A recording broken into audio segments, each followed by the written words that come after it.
right, good morning, good morning. We are on social media. I'm trying to get up in the Discord here. Just takes a minute because I have to restart my Discord. So push all the buttons. I feel like a pilot, like trying to check off. I got to start all the pumps and engines and all that good stuff. Why? All right. Good morning, Discord people. How are you? If you can hear me, please press 1 so I know. Otherwise, I'll have to restart. Let's see, we got Carrie in here. We got NG, Brahman. Oh, you guys are piling in now. There's 90. I can't read. Thank you, JWAG. Appreciate it, buddy. All right. Can you guys see my screen okay? Hopefully, yes. Okay. Thank you, JWAG. Appreciate it.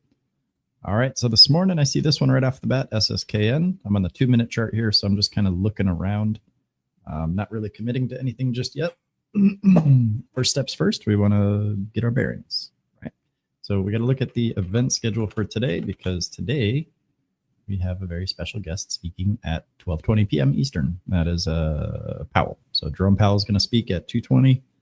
And that's the only Fed catalyst for the day that I see, other than maybe some Trump tweets and the chaos that'll bring. Otherwise, we're good to go. And I also want to look at the earnings schedule for today. We had BlackRock this morning, obviously a lot of banks this morning. Domino's Pizza. I actually had Domino's last night. So I helped. I did my part. My favorite, Johnson & Johnson. Not my favorite, but one of my favorites, I should say. And then we've got 2 after close. Bull's going to go through those at 4 o'clock Eastern. So if you're around, make sure you guys grab that one as a live stream. And then BlackRock, JP Morgan, Goldman Sachs, Citibank, Wells Fargo. You know, those are the bigger ones. Those are the bigger items for this morning. So just want to kind of peek around and see how they did. You know, Johnson & Johnson. You can see all their, little news widget thingies down here if you're on Webull. I do like Wells Fargo. So Wells Fargo is one of my favorites to trade on the maybe like the 30-minute to the 1 hour. This one has a lot of volatility. And even if you come up here to like the daily chart, the amount of displacements and chop that this thing has is incredible. The only downside with Wells Fargo, in my opinion, is that there's too many, right? So much like we saw yesterday on the 2-minute chart and premium of the stock that we were looking at, there's just, it's too prominent for these pivots, right? So I like it, but that tells me I have to go to higher time frames. So if I'm going to be looking at Wells Fargo, obviously it's like an $80 stock, so I can't trade it on this account anyway.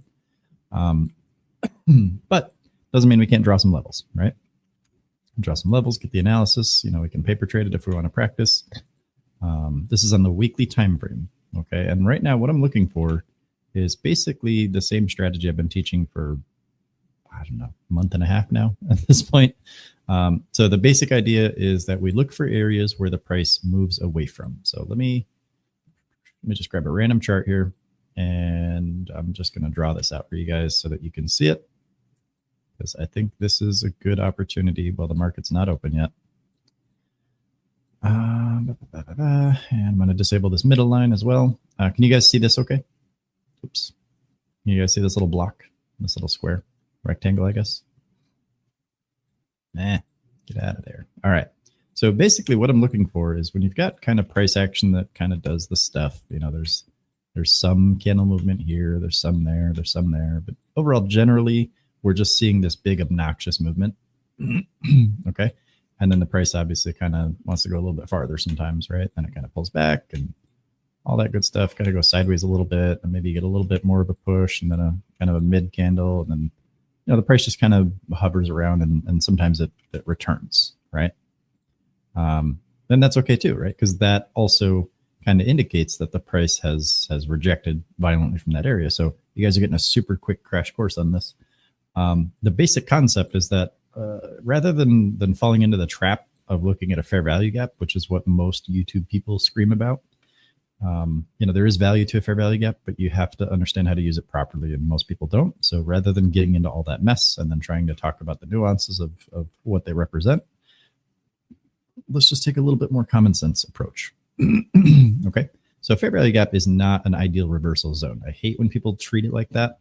And again, there is potential, but you have to understand what causes those reversals within fair value gaps. Hey, Alarm Clock, how you doing? It's going to offer some insight. So rather than dealing with all that stuff, let's just look and see where it started from. Okay. this is what I like to do because this works. This is an area of historical violence. It's an area of high potential, low risk, right? So the big move happened from this area and the price got caught up here. So why not mark these as the levels that make sense? Because this is where the violence has happened from. And I want the violence to happen again. So guess what happens when the price is returning to these areas, right? You know, the price kind of putters around a little bit in a lot of cases. Let me just draw this with a polyline so it's faster, right? You kind of got a little situation like this, and then boom, you get another displacement. Maybe it pops up, and then boom, another displacement to the downside, so on and so forth. This becomes a highway, right? This is clustered city traffic down here. Sorry if the camera's in the way. You know, this is gridlock. This is gridlock. Think of it like a catcher's mitt. The ball gets thrown, it gets caught, it hangs out in the mitt for a little while, then it gets thrown back. Okay, that's what we're looking for. We're not looking for the sideways choppy action. I'm not looking for any of that garbage. I just want to get in, get out, make a ton of money, and not risk a ton of money to make that happen. So let me just reset my drawing here to the way that I had it. And then I'm just going to erase all my drawings on this chart. Does that make sense? The whole concept, does the strategy itself make sense? Does the reason behind it make sense? If it doesn't, feel free to scrutinize it. I don't take it personal. I want you guys to question everything.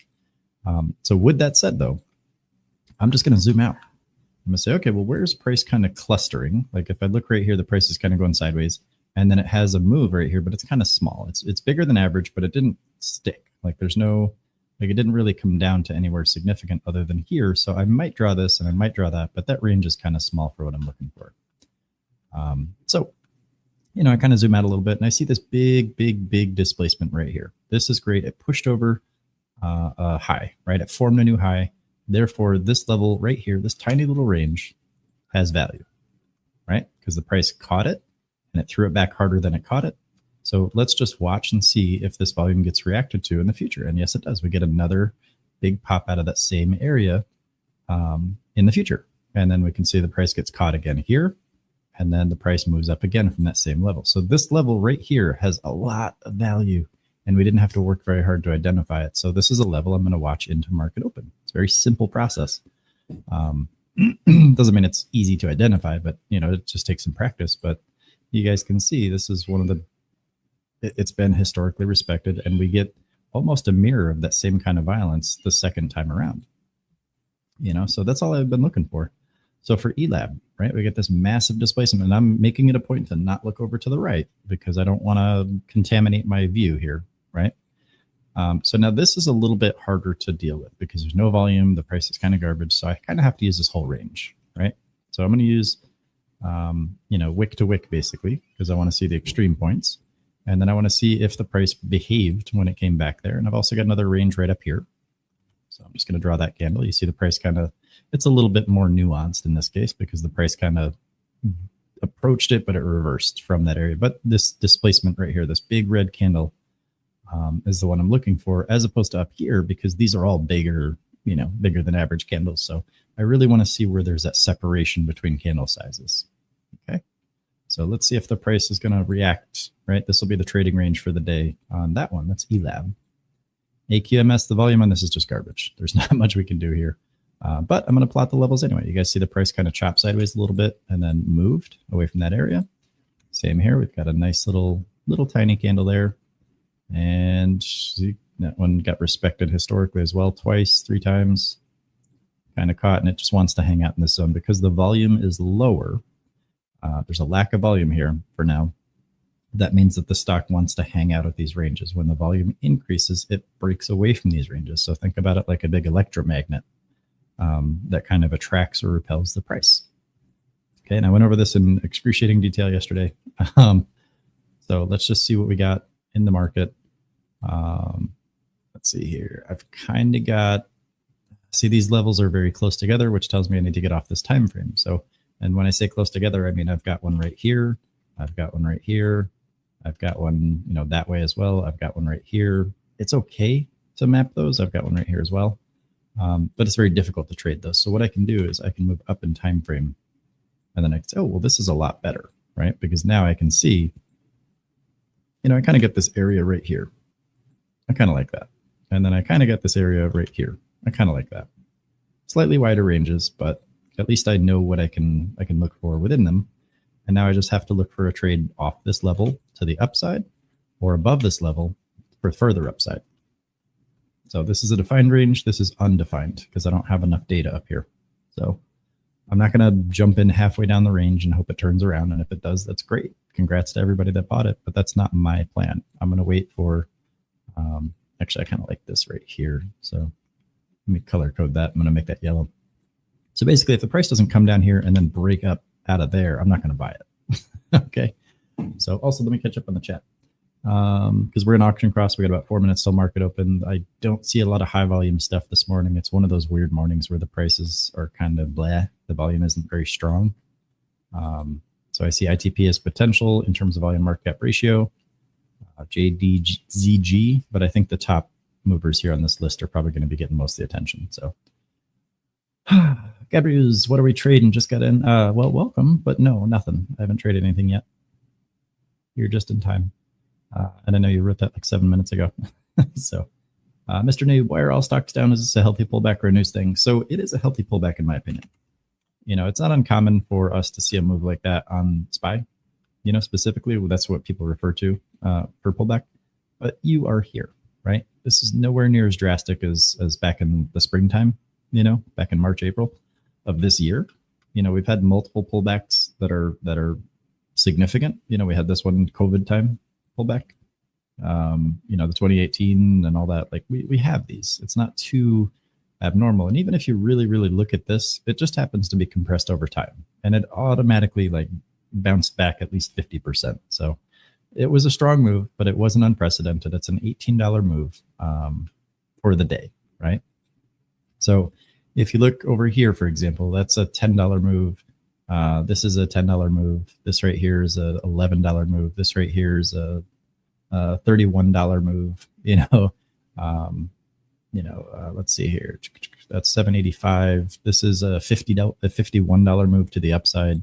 So it's not abnormal when SPY gets moving, right? For it to move, it's like a train. It's very hard to slow down once it starts. And if you get the right conditions, you know, this is $17 move right here. You know, then things like that happen, and they happen somewhat frequently. It's not, you know, this isn't the end of the world. It's just price sold off because it was primed for a sell-off. There's just more potential to the downside, more people watching it for a move downside, and then the volume just kind of came in and steamrolled everything. So I don't feel bad about that at all. I like it. I see it as a correction, and it's kind of, I don't like using the word do, but I have been screaming about that for like 2 weeks. So I'm looking for my lightning strike. When is Powell speaking? He's speaking at 12:20 p.m. Eastern time. So if you go to our watch list, I'll put the link right here. Put it in the chat for you. That is our weekly watch list. I update that every Sunday night, and on there you'll see the Fed catalyst schedule. So I'll actually pull this up really quick. I know the market's opening up here in a second. So I update this every Sunday night, and if you scroll down here, you can see a list of the economic announcements, and I also have a graphic for it right here. So you can see Tuesday, October 14th, 12:20. These are Eastern Standard Time. Fed Chair Powell speaks.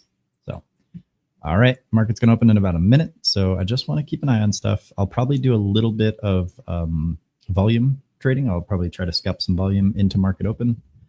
And then for the rest of the morning, I'll be watching those ranges and just kind of plotting them as they go. I kind of want to see what's going to climb up this list because, again, when the volume to market cap ratios are low like this, it's going to be very difficult. SSKN is probably like the cleanest opportunity so far based on my criteria. But these are all sub 1 volume to market cap ratio, which means either the shares are too expensive for the volume that has been provided, or the volume is too low for the share price to drive out the market cap. Because remember, market cap is a product of the number of shares available and the market price of those shares. So it's got to be greater than 1-to-1. I want to see the volume outperform the market cap in terms of billions. So we got about 10 seconds left. I'm going to get some hotkeys ready. So I got about $68 to trade with as far as settled cash on this account because I've got this $22 share of BYRN. So I'm going to probably do like 5 or 6 trades. I'll do like maybe $15 trades and get like maybe 4 of them first. Maybe I'll do Yeah, I think I'll just do $10 per trade. All right, so I'm going to kick this over to the 1 day. Webull has a little bit of a lag every morning. So let's see what we get. GWAB is going to come down, test this zone. And remember, it's not that it comes down and touches the zone, but I want to see a strong confirmation out of the zone. I don't just want to see it touch. I want to see strength, okay? So SSKN is probably going to get a lot of the attention, in my opinion. It's got the best potential so far. I don't like it up here, so I probably won't trade it. Mr. Nade, wait, so interest rate cuts good because there's less borrowing costs? It's always a double-edged sword. So if the interest rates go down, banks will be more interested in certain types of loans as opposed to like housings. But then the housing market also becomes kind of a feeding frenzy because there's going to be better interest rates. So not only are you going to have new buyers, but you're also going to have refis in the mix. And then as far as we're concerned, interest rates are the row component of long-term trade contracts. So you're going to also have some action on there in the bonds market as well. So it's kind of a mixed bag. There's pros and cons to it. So, you know, obviously just the common sense approach here is that if we cut the interest rates, then we are less aggressive towards inflation, and therefore inflation remains higher for longer, relatively. And then, you know, but everyone has a little more liquidity, right? A little more cash flow in the house, money flow. Sorry, technically it's money flow. My bad. So it's a mixed bag. So there's no good or bad in terms of black and white. All right, so ELAB's coming down to my box. Now this box is a little bit wide, so I don't want to, again, I'd rather see it kind of come down here, maybe test $8 or so, and then show a sign of strength out of that box. GWAV is still making up its mind. We got an indecision candle here at market open. I'm on the 2-minute chart, by the way. ELAB, just kind of poking around, seeing what I get. I don't want to jump the gun on anything just yet. Again, it's a low volume morning, okay? Banks and everything were closed yesterday, so technically we're on a short week in terms of the financial realm. Plus, we had all the bank earnings this morning. Not all of them, but we had a bunch. We had Wells Fargo, JP Morgan, Citibank, Johnson & Johnson, obviously not a bank, but they had earnings as well. So we just gotta keep in mind what kind of neighborhood we're in. I do like ELAB, but it's not quite in my zone yet. So again, if this stock comes down to like right here and then blasts, I don't care, right? And that's the mindset we need to adopt as traders. Is I'm not here to guess and I'm not here to anticipate. My job is to follow a system, and that chart will tell me when it's time to buy and sell. Okay, because every time I try to do it, I suck. so we'll just kind of hang out and see what the market gives us. So AQMS, also a very high potential one that we've traded a bunch. It is a $16 stock. I'd like to get it down here. If I can, I'll switch this over to the shares and I'll just do one share instead of $10. But we'll see what it gives us. NVA, the Northern Vietnamese Army, it's coming down here to my golden box here. So we'll see if that wants to give us something on the 2-minute. SSKN obviously failing to hold this level, which is okay, right? Now I've got a couple more zones here I can draw. Not really a big fan of these, so I'm going to mark these as transitory and make them orange. And that as well. And then I think the bigger push on this one should be coming from this area here. So we'll see if we can get a push down into this box. That's the ideal setup for a new high, in my opinion, but we'll have to wait and see. Could also just blast out of here as well. So I'm going to just keep an eye on it. So I got probably the top 6 or so. I'm just kind of watching. Now I'm going to look at the order book here. I see that. I like that. I'm going to grab some in SSK and obviously high risk. And I'm willing to add some to this because I have lower ranges. So it's just a small first buy. And I got it right at 250. And that's based on what I saw in the order book here. I saw a relatively large wall just get completely consumed. And I saw it also come through on the time and sales, which means that they're aggressively eating up these walls and they're not just pulling them. So we'll keep an eye on that one. Let me just also peek back over here at AQMS. It didn't quite get down to my zone, but it's starting to show some strength. Gonna keep an eye out for these. And sometimes, you know, that's just how these mornings go. You kind of have to either be hands off and just wait, or you have to just, you know, keep your risk tight and ease into things if you want to, if you have a higher risk tolerance. So disclaimer time, don't ever blindly copy me. Always do your own research. Make sure you trust your own analysis. Scrutinize everything. and make sure things make sense, because I'm not the one that had to commit time out of my life to go work hard for your money, right? So don't let me tell you what to do with it. And I won't tell you what to do with it. Other than maybe get yourself a coach, right? So we're just kind of keeping an eye out. So it looks like EDHL wants to push for $1, maybe. Hasn't really committed to it yet. Ooh, are we down in the zone yet? So SSKN is starting to show a little bit of reaction to this upper zone, but this is a transitory zone. I'd rather not trade it here. Oh, I should grab another share. I don't know why that. So it's 250, and I put a $10 allocation. So I'm just going to grab one more share here of SKN. It's supposed to be $10. I don't know why 10 divided by 4 isn't 250, but maybe it subtracted a cent or two for a fee. So it's Weeble. Who knows? So anyway, I got that position open. GWAV is definitely pushing, but it didn't come to my area here. The only argument I can make is that it did kind of bounce out of this area in this zone here. So I'll draw this as kind of a weaker transitory zone, but I'm not going to chase that. You know, it's a clean enough zone, but it also bisects both these bigger impulses, and there's no point in trying to justify that. So I do like this up here. It's very wide range, but I do like it. So we'll keep an eye on that. That should be transitory as well. So if we push up into this with some strength, we should very easily push through that, in my opinion. And that's not quite what I'm looking for right now. I'd rather see it pull back down to this. I'm going to make this a yellow box. That's my level of much more strength. So we'll just hang out, and we'll see what it does. That looks like it halted. Good stuff.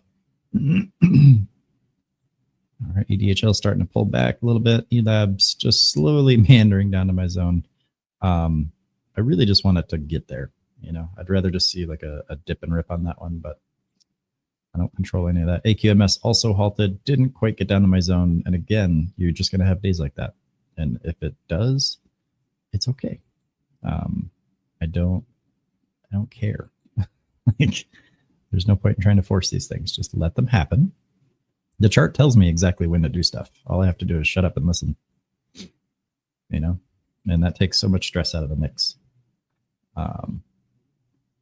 Actually, I think I might consider grabbing a little bit more on this one. So instead of placing my second buy down here, if this pushes, I might consider adding a second buy and then selling that into the new high. Yeah, I think I'm going to grab some of that right there. A little bit higher risk, but I kind of like the approach, and I like the strength that I'm seeing, plus the order book. So that was on SSKN, by the way. So if it pulls down, obviously I'm accepting this risk ahead of time. I have a plan for it. I have the risk tolerance for it. So we're kind of in wick territory here. Seeing a lot of strength here in the order book so far. Time and sales is flying. It's got a good mix of red, green, and white. We're pushing up into these walls. I really want to watch this 265 wall. It's kind of being pushed down right now, and that's okay. But I want to watch how price behaves at these bigger walls, these 16K walls, because there's a very aggressive zone recovery bot sitting on this one. And you can see it's just kind of ping-ponged between the two ranges while it accumulates. So we've got a range right here. Actually, let me just draw that out, because you guys will probably get a little more value if I just draw it. And then obviously I'll have to do it over here. So basically, you see all these wicks right here? That's a hedgy signature. That's saying someone's absorbing the price. They're not allowing it to go higher because they're reversing position and scalping little tiny pieces all the way down, right? And then down here, there's also an accumulation zone. So they're trading it to the upside. Every single time it comes down, they're trading this kind of inner range. So they're just waiting to see which one of these two zones is going to have the most strength. And then once it does, whether it's up here or down here, they'll let it break out in that direction, and they'll reverse the rest of their position, and they'll just let it slam one way or the other. And that's how we get those massive breakouts from consolidation. Oh, looks like ELAB is pushing again. It didn't quite remember what I said. If it comes down to like right here and then blast, I'm not trading it, and that's still true. Okay, there's no point in me jumping into that just because I see it moving, because it's moving early. I don't want it to. I mean, it's good that it's showing strength above my range, but I don't want to chase it. So good to watch, but not doesn't quite fit my plan. Didn't check all my boxes just yet. So we'll hang out for a little bit. We'll see if it wants to come back and give some of those back and then bounce again, or if that might be it. And maybe we just miss it, and that's okay. Yeah, Powell, transitory. Yeah, pretty much. It's a good word. I like it. I don't want to call the zones transient. They're not the ones that move. So transitory it is. TMQ pop and drop. Yeah, sorry, I missed that. Let me take a look here. Yeah, that's pretty nice. Now, again, that one didn't quite get down to my box, but it did show a confirmation out of the yellow, right? Again, that's an area of historical violence. You've got 1, 2, 3, and now 4 pushes up from that area. It doesn't matter if it starts down here. The fact is, these are, I always like to use the Hot Wheels tracks. You know, sometimes they have those little spinner wheels on them where you push a car through and it just like slingshots it forward even faster. That's all these zones are, these ranges. So if the wheels are spinning the wrong way, it's likely to just reject the car. It's going to send it backwards. If the price pushes through these zones, like this is just kind of a boost zone, right? It doesn't matter really where it starts from.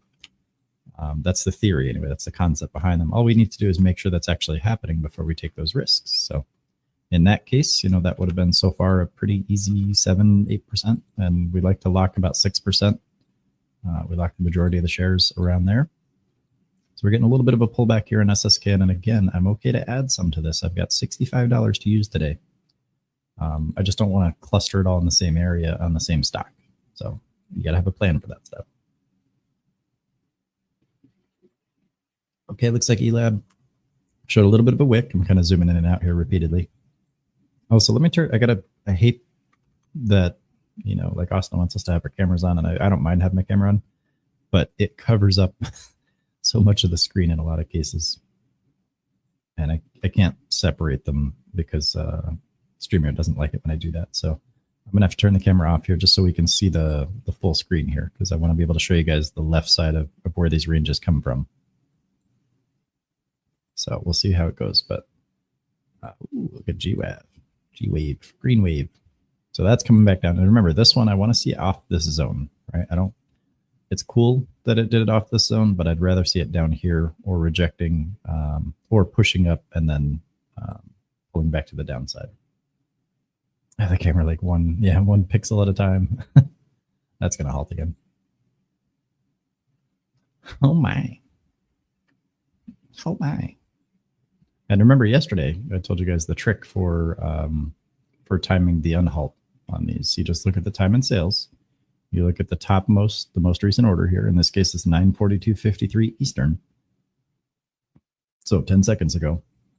And then you add 5 minutes to that, and that's the default unhalt time. So at 9:47:53, that should unhalt in theory, unless they're manually reviewing it by the exchange, which in that case, you don't know when it's going to unhalt. It's usually another 5 minutes, but 9:47:53 should unhalt on GWAV. So you get like a slight advantage in knowing that, because a lot of traders don't, like, they're not looking at it. So they look over here, they look over here, they look over here. Well, their thing is halted, and then they only see it's unhalted when their P&L starts to move, and then they panic and they come back over here, and then they finally like, oh, where's that chart?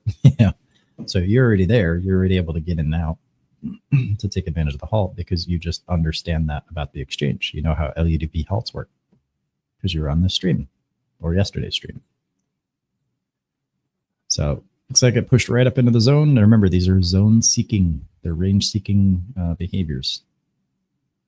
So now this is GWAV has exceeded the 1-to-1 volume to market cap ratio. It's still around 1, so it's not super strong just yet, but that is a criteria.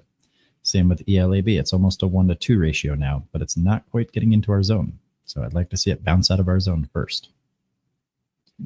AQMS, it's got like a 10-to-1 market cap to volume ratio. So there's just not enough volume on this in comparison to the share price, right?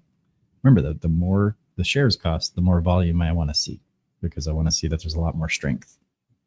Doesn't mean we can't maybe risk a piece here, but I'd rather just watch this one, because it doesn't check all my boxes. So I'm not going to risk it on a day like today, just because I see one piece of my plan, right?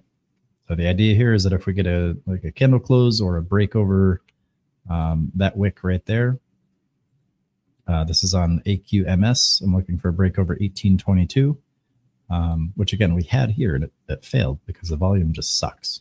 So it might take multiple attempts, but eventually one of these should stick and we should see a run and blah, blah, blah. But I don't want to risk all that.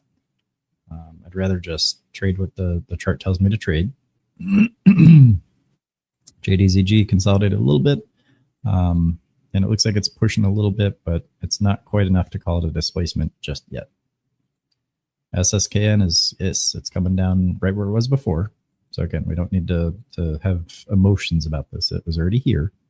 So I'm just going to wait. Ideally, I'd like to see it come down to this yellow box, but we'll see. Right. And again, it's not enough that it touches the box. I want to see a confirmation out of the box. So in this case, we've got a candle up here. We could use the upper wick of that candle, but that's right next to where I just put my money. So I'm not going to be adding anything at this level. I'd like to see it down here, maybe down here, before I consider adding any more. But like right here, for example, let me zoom in and I'll show you guys how I trade these. Sorry, with COPD apparently.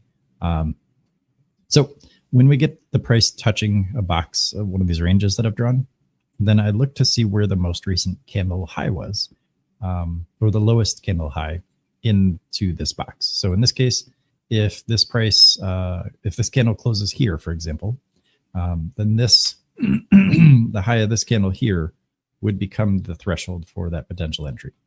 And then when the price breaks out over that 230 level, now again, this candle's still open, so that it's not valid. So I'm just drawing it out so you guys can see it. So pretend this is closed. Then that's when I would take an entry right there at 231. So again, but this candle's still open. So the technical threshold is going to be up here on the previously closed candle. So I don't want to see a price like this because I've already added right here. So it wouldn't make any sense to put that much more money within an 8-cent range on a stock like that. So I'd much rather get a move down to a better area. All right, so EDHL looks like it's trying to shoot for that dollar. It's at 99 cents and showing some strength. Don't really like it for myself, so I'm going to wait. But we'll see. We'll keep an eye on it. We can always watch stuff. We don't always have to have money exposed. All right, so there's chain fill up to 105. That's probably going to halt. If it pushes any higher any sooner, that's an 18% candle on the 2-minute. Let's see how much of that was on the 1-minute. That's not bad. Yeah, it's probably going to halt here in a minute.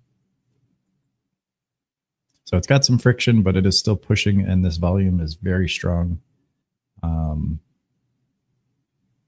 Yeah, that's super risky biscuits. It's good that it's got little pullbacks in it. You can see how it's kind of doing a little heartbeat situation there. That's good because that's what's keeping it from halting, because it's kind of acting as a speed limit. But if that has another candle like that, that could very easily halt, and we wouldn't want to be caught in that. So this is not the time to jump into EDHL. It's kind of what I'm getting at there. All right, AQMS it's still pulling down, right? We didn't get our push to the upside yet. We've got our level drawn. NVA, ooh. It's a $52 stock, so I can't trade it, but look at that setup. So the concept here is very simple. We would have just taken an entry and we'd be looking for a move up to this box around $66, $67. Okay, so this is the setup. We got a confirmation right here. Now we determine our risk threshold, obviously. So how many opportunities are we willing to endure if it does pull back? But ideally, we just see it go. So let's watch it and see if it does. And I do have SSK, and I'm just watching it in the other down here. I'm waiting for a stronger move down. So let me just grab a range on that really quick. So that's going to be around 217. So I'll just keep an eye on this price right here. So let's look at NVA.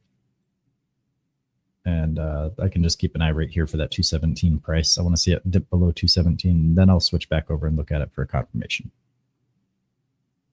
Okay. So both of these trades, both these setups have the exact same structure.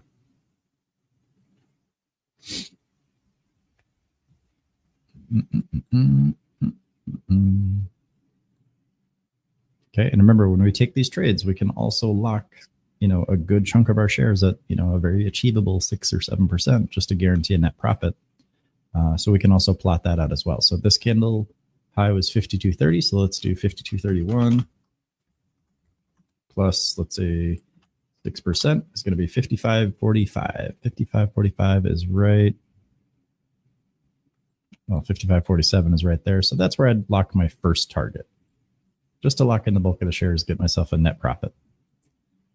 And that makes it achievable, right? And then it doesn't matter what happens with the rest of the shares as long as I protect them, because I've got a bigger chunk of my shares that have already landed. They've realized a profit. So the remaining runners would have to go that much farther down to give those profits back and result in a loss. So it's just a position management tactic. So we'll see where it all goes. All right, looks like SSKN's pushing up a little bit. Not enough to call it a rally, obviously, and it's kind of in between my zones here, so there's really no point in adding any more money to it. And again, I've already identified here that I don't want to add any more money in this range. I want it down here before I add any more. So this candle here did close, by the way, so let me just zoom in so you guys can see that. Look right here at this candle. The crosshair is kind of in the way. You see this candle high right here, this guy? That would be the threshold. So we would have, in theory, we would have just added a second buy. But again, I don't want to cluster all my money together like that. So I'll just let it go. I'll let the price move up if it wants to. I'll let it move down if it wants to. I don't control that part. I only control how much risk exposure I have at any given time. All right, looks like NVA is pushing up to 55, and there's our 55.54. So that would have been a primary lock target. So that way we guarantee a net profit on whatever shares we have, and then the remaining shares can just go all the way up here if they want to. Does that make sense to everybody? The whole concept of guaranteeing a net profit. MNTS? Mutant Ninja Turtle seniors? I don't know. I don't know where they're going with that one. That is nice, though. That's a beautiful setup, sir. These lines I think I drew yesterday or a while ago. Had to be. The ranges, sorry, not the lines. But you guys can see I didn't draw these this morning, and you can see kind of how respected they are, right? This was, I don't even know when I drew these. I couldn't tell you. But look at how well they get respected when that volume comes back in. That's a beautiful thing. When did I draw these? Because that's going to bug me now. Was it over here maybe? I don't know. This thing has a bunch of these little pops and drops. So I guess these ranges just kind of work, right? You can even see there. That's on the 30-minute time frame. So that's it's a long chunk of data there. I want to say it might have been earlier in the week or last week. Sorry. It might have been like here because we do have a big move out of this one. So maybe that was what it was. Let me just zoom back real quick and I'll just kind of peek at it. Nope, I wouldn't have drawn them here because that's just a straight move and then a straight move. Did I draw them this morning? I don't think I did. Either way, they're drawn, and that's what matters. So, but yeah, so that's a good little setup there, buddy. Excellent move. Around August, yeah. That I mean, probably. I just can't remember. They're there. I know that, and you guys didn't watch me draw them today, I don't think, but they are respected so far. So here we've got a 5-candle run out of this zone, which is beautiful. That is a sign of strength, but we always want to be careful of the pullback. So when any of these candle lows are broken, we've got potential for a bearish impulse. And then that's why we lock the bulk of our shares right there to guarantee it, just in case that does happen. Okay. So again, I hope this makes sense. I'm just drawing some ranges where the price has moved violently away from and where the price was caught and reversed violently. Those are kind of my big power magnets, my superconductors. And then the price is just a smaller magnet that bounces between them, whether it's repelled or attracted. But I really, really, really want to focus on those areas of high violence because that's where we get repeat offenses, right? I want to see the violence happen a lot from the same area. And then once we see confirmation out of that area, we can place 1 or 2 buys. You know, we place 1 buy as an exploratory buy, second buy as a little level, a little higher commitment, and then we lock the bulk of those shares at an achievable level, like 6%, 5%, 7%, whatever we deem is appropriate to guarantee a net profit. And then we let the runners run up into the higher risk territory. If you have a higher risk tolerance and maybe you're just using a single buy, then yeah, you can let it ride all the way up. Your probability is going to be a little bit skewed. But the ones that work out are going to work out well, and the ones that don't, you're just going to take a small loss on, and that's okay. So it doesn't matter. There's no right or wrong answer here. It's just how efficient you want to be and what your risk tolerance is. So it looks like SSKN is showing some strength out of this area so far. But again, I don't want to add any more to this area, and I don't care about opportunity cost when it comes to this stuff. If it pulls down here and I've decided this is too close to my last buy, I don't want to add any more.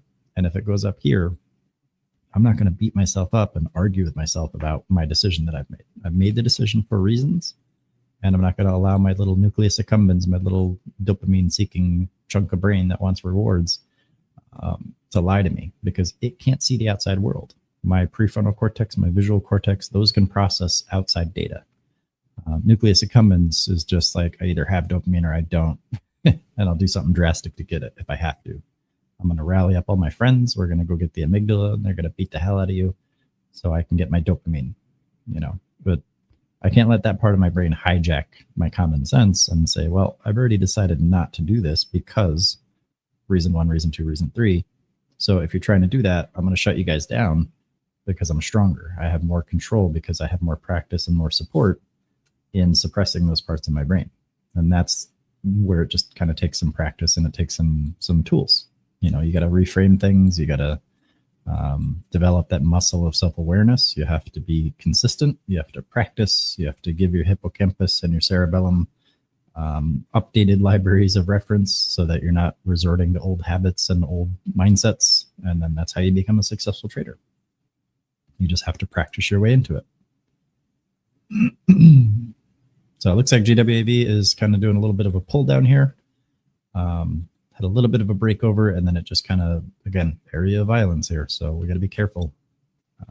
This is not the time to enter. It's not pullback time necessarily. It's going to halt. A lot of people are going to get hurt, which again is why we lock those profits into strength. We don't want to just blindly hold everything for an entire run if you're trading this garbage. Okay. So EDHL is interesting. So I'm going to draw a little box right here on this one, little tiny box. And now the price is kind of getting caught. Now I'm looking for a strong reversal out of that area, ideally down to here. Okay. Because the price pushed up into here. This is the catcher's mitt so far, and it's getting bigger, right? The wrist that it's attached to is a little floppy. Okay. I'm waiting for the price to develop some sort of consolidation, some sort of indecision zone with high volume, a battle. I want to see a skirmish, right? And then from that skirmish, that whatever that battlefield is, I want to see it throw the ball back into this catcher's mitt, which is smaller and more rigid. So that's what I'm waiting on, which is why I don't get in while it's blasting like that, because it hasn't come back and retested the areas that I like yet. So we'll just keep an eye out. AQMS still hasn't pushed back up, so there's no entry opportunity on that one. ELAB is still not coming back to our zone. I like that it's got the strength above the zone. I like that it's showing a reaction to it, but I'd like to see it in the zone. And maybe it's not coming down in there because it's the wrong color. Right? That's always something we have to consider as well. If the zones and the lines that we draw aren't the right color, if we don't draw an arrow, if we don't wear our lucky socks, if we don't, say the right words to the person at the store that we see every day, then everything will always go against you in the market, and you'll never figure it out, and you'll never be good enough. That's the mindset a lot of people have, and don't let that just take a step back at that point and just realize how disconnected that is from the way the market works. The market doesn't know you exist. You don't matter. So don't let it consume your identity like that. Don't believe in superstition when it comes to the market. That doesn't matter. You're not relying on luck. If you think that you have control over price action, you are guaranteed to lose long term. I don't care what anyone says. So don't do that to yourself. Your only control is in surrender to that fact. You're surrendering their circumstance. You control how much and for how long your risk exposure exists.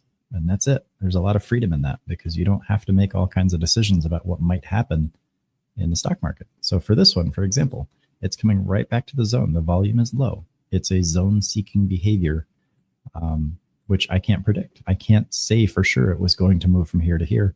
I can only see that it might have. Right? Just like down here. I don't know that it's going to come down here. I just know that it has potential to. It could very easily just blast all the way up here out of nowhere. But let's look at the facts objectively. The fact is the price is already here before. It was already here. It was already lower than here before. And I've also decided not to take action because the chart didn't tell me to take action. Okay? So because this is a larger red candle and because a lot of traders might have a reaction to that because it's a big red candle and they're traumatized by all their experiences in the market. The advantage that I have as someone who has experience is that I don't have to have that reaction. I choose not to because I understand this is possible, right? It's always possible to have a big green candle, a big red candle, small candles in between. It doesn't matter. My only job is to figure out, how much and for how long am I willing to endure price movement in one direction or the other. I'm going to get ready to consider another buy here if it gives me what I want. Now remember, I want it to push down into this box, give me a candle close, and then I want to see a break over a wick that I like. So I'm going to erase this yellow line and keep the chart clean. I don't care that it just touches the box. I'd rather see like a small candle close somewhere around here or up here maybe. All right. So a lot of this is just figuring out ways, and we have tools and structure for that. Tips and tricks as well to get that identity pulled out of your trading, because that's really what messes you up most of the time. It's just your identity. And that's because of what money represents. I went through a pretty deep neurosec deep dive yesterday in Lifetime about it, but that's almost always what it boils down to in the market and out. So is this any new? Is this any different or anything new from what we just saw maybe 20 minutes ago? The answer is no.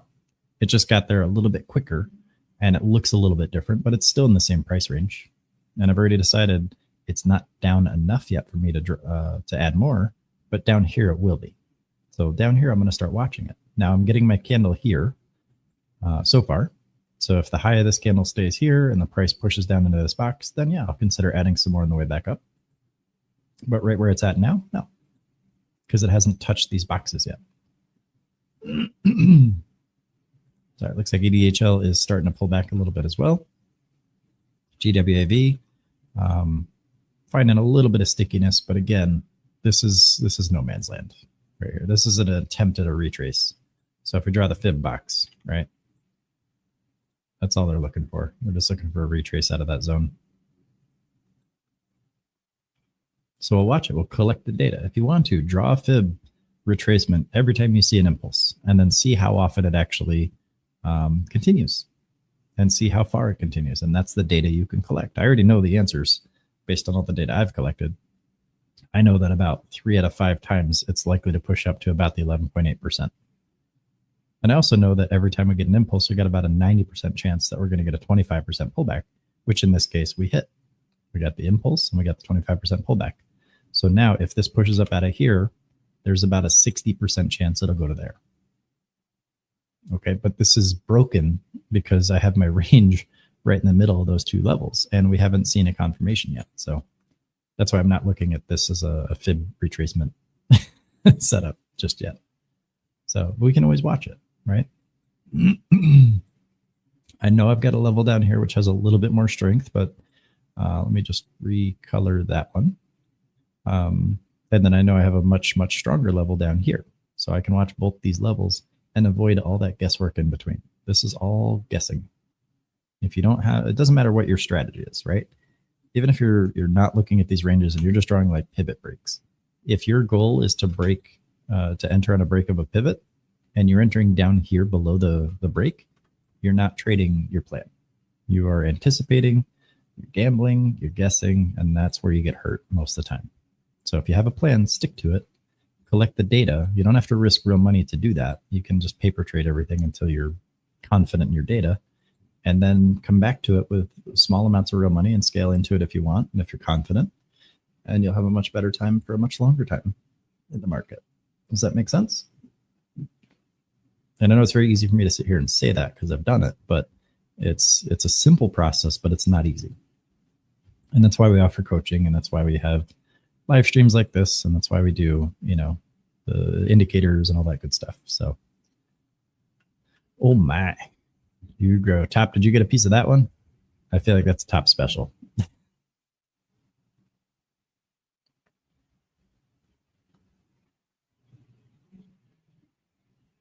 And again, I also want to point out, this position, I'm going to switch this over to the 1 day. Both these positions are red for the day. I've got a $22 position, which is pretty substantial for this account size.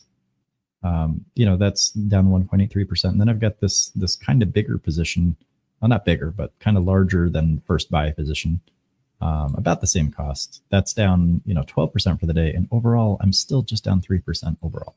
So I can endure many, many, many positions like this without, flinching too much on an account this size. Plus, we've got the financial stability outside the market. The credit score is rocking and rolling. We've got all kinds of other stuff. We got the emergency fund in place. We're good financially. So this market stuff should not be disruptive to our lifestyle. All right. So it looks like we're seeing a little bit of strength here on SSKN, but again, it's above my zone. It didn't check the box, so I can't take an action yet. The market is telling me there's strength here above the range that I'm expecting to see the strength out of, which is great, but it's coming in before we come down here. It's coming in too early, right?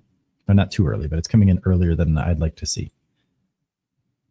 So if it wants to blast here and go up, that's great. I don't care. I'm not going to beat myself up.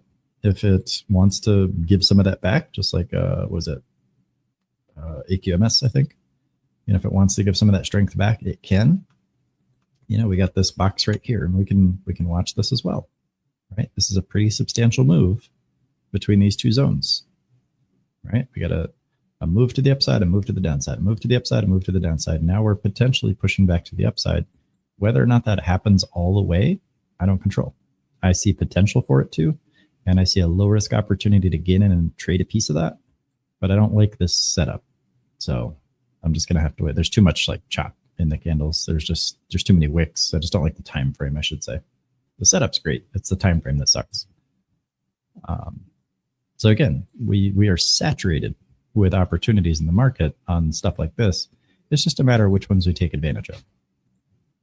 And also to make sure that we're not just jumping into every single one that we see. So shop around. You don't have to grab everything. Just grab the ones that have the best quality setups and the ones that you can trade appropriately, right? And you'll have a much better time in the market because then you're choosing not just whether or not the price will go up or down. You're not trying to predict, but you're choosing which quality.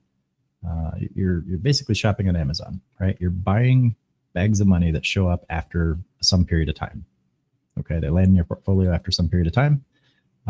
It's up to you to determine which ones are the ones that are most likely to show up intact, right? Sometimes you could just get an empty box, you get ripped off. Sometimes you pay more and don't get a full refund, right? You get a partial refund, which would be just a loss. Other times you open that bag of money and it's full. It's got gold coins all over it, but it's up to you to shop around and make sure that you get ripped off as little as possible because it is still, sketchy online stuff. All right. So again, it's a lower volume morning. There's not a lot going on this morning. So we're going to see some runners and that's great. Those are the sketchy ones like EDHL. It can't hold over $1. It's having trouble. So it's a little bit sketchy. ELAB is, actually I like that, but there's no volume. So the setup is perfect on this one. So we came down, we touched the box. Okay. And more specifically, that would be the confirmation right there. Is the break over that threshold. You guys see that? So the price comes into the box. We see a red candle here, almost touches the box. Well, I guess it dips into the box a little bit. So that would count. So the entry threshold would have been originally up here. That's pretty high. And then we got a second red candle that formed right here.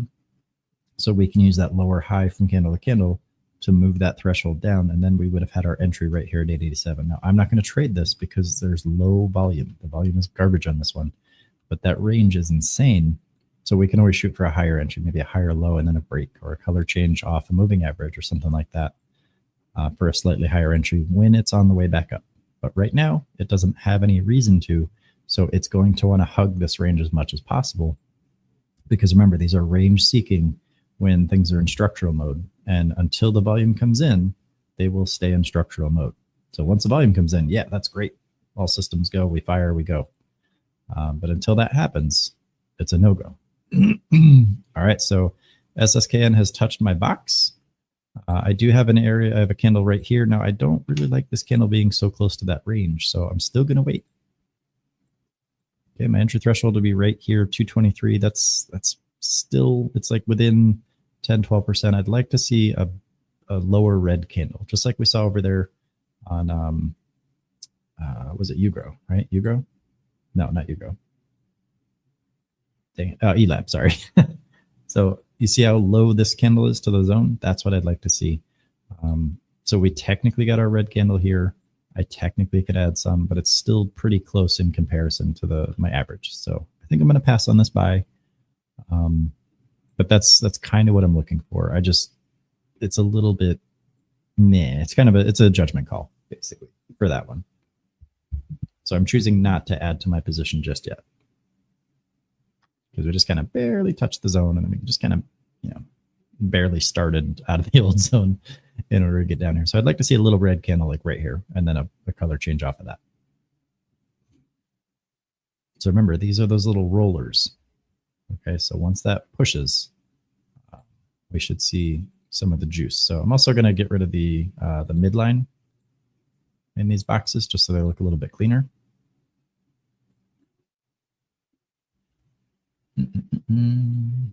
GWAV is pushing back up a little bit. Now remember, this is catcher's mitt. So this could very easily slam down to the downside, which is okay because we kind of need that if we want to catch a bounce, right? Otherwise, I'd like to see it break up here and then test the zone and get caught from the top side, catcher's mitt, and then slingshot it back to the upside. So we'll see. EDHL, again, it can't hold over $1. It's struggling. We got a 5-candle run so far. Now, in this case, we've got 5-candle run territory. So if we were super aggressive, we could catch a break of one of these candle highs. I'm not going to. It's too expensive for this account. Plus, I just don't like the setup here. I'd like to see it come down here. So if it can follow those 5-candle, the lower highs down into this box, and then we get a break, and let's say that threshold is like down here somewhere, that's perfect, in my opinion, for opportunity, because then the potential reward is much bigger than the potential risk. So we'll see if that's what happens there. So basically every 2 minutes, we're going to be able to see if the candle high is lower than the one before it. And that'll extend this series of lower highs from candle to candle. And then eventually we'll get our move to the upside to break that 5-candle run, in theory, right? So we'll see if that actually happens. And the closer it gets to this level, the stronger that tends to be. So I wouldn't personally grab anything up here just yet. I'd like to walk this line down quite a bit and get as close to this range as possible. So, and again, I'm not trading it on this account. It's a $94 entry at this point, and I just can't afford that with the amount of settled cash I have. So, and that's kind of why I like using these small accounts too. It shows, it shows you guys that it's not impossible to make money on small accounts, and it keeps it relatable for a lot of you guys, because you guys can't trade a lot of stuff that bigger accounts can trade. Like, you guys can't trade Berkshire. Is BRKA no longer? Oh, it's Dash A now. I hate this. You guys can't trade that most of the time. I know there's some people in here that could, but this is an investment. You're not going to speculate this unless you've got a little bit extra bankroll, right? So what's another one? Costco, even. That's a $940 stock. Most traders that are on small accounts, couldn't or shouldn't trade that. If you got a $1,000 account, one share of this is going to consume that entire account. Let's say it moves up $5 in a couple of days. Is that worth your risk exposure? Because it could just as easily move down $12. I would say no. You're better off diversifying in most cases, because you have more control that way. It's a much more stable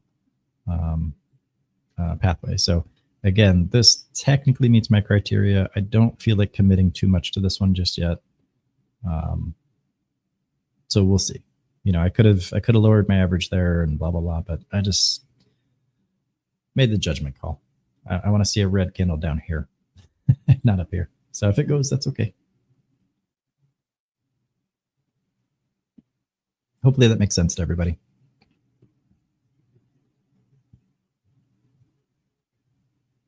I want to see the drawdown greater than like 10, 12% before I add another buy in situations like that. And it was kind of right between them. It was like 10.5% or something like that. So I'm just choosing to slow down today because, again, the volume is not good. It's not a good, strong volume day. That was a nice ask flush on that. So we got a good red, green, white mix. Most of these are mid fills, which is not good for us. I want to see a good sweep of red.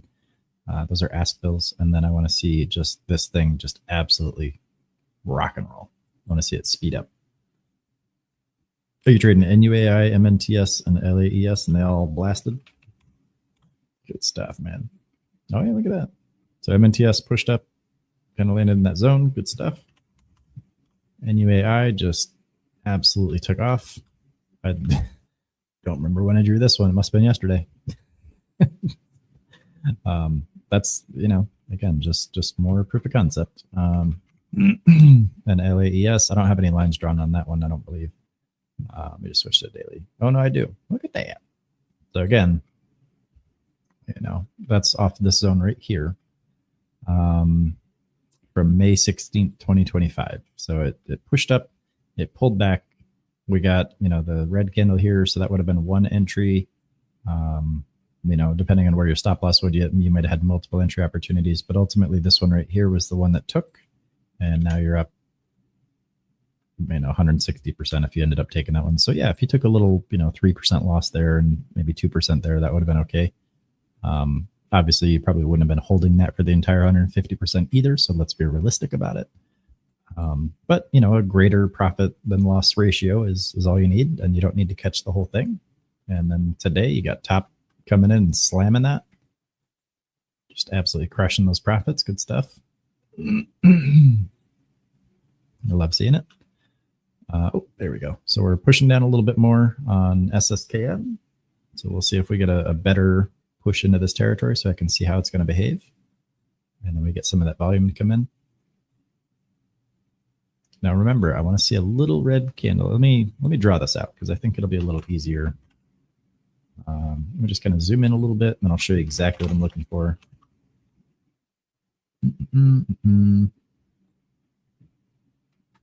Okay. So on this one, if I can, it's not going to let me. All right. All right.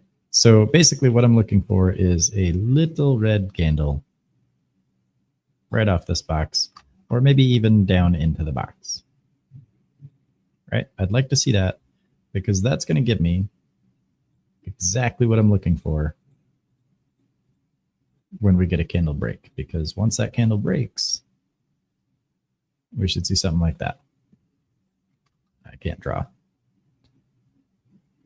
Obviously, it might not all be one candle, but that's kind of what I'm looking for before I place that buy. Does that make sense?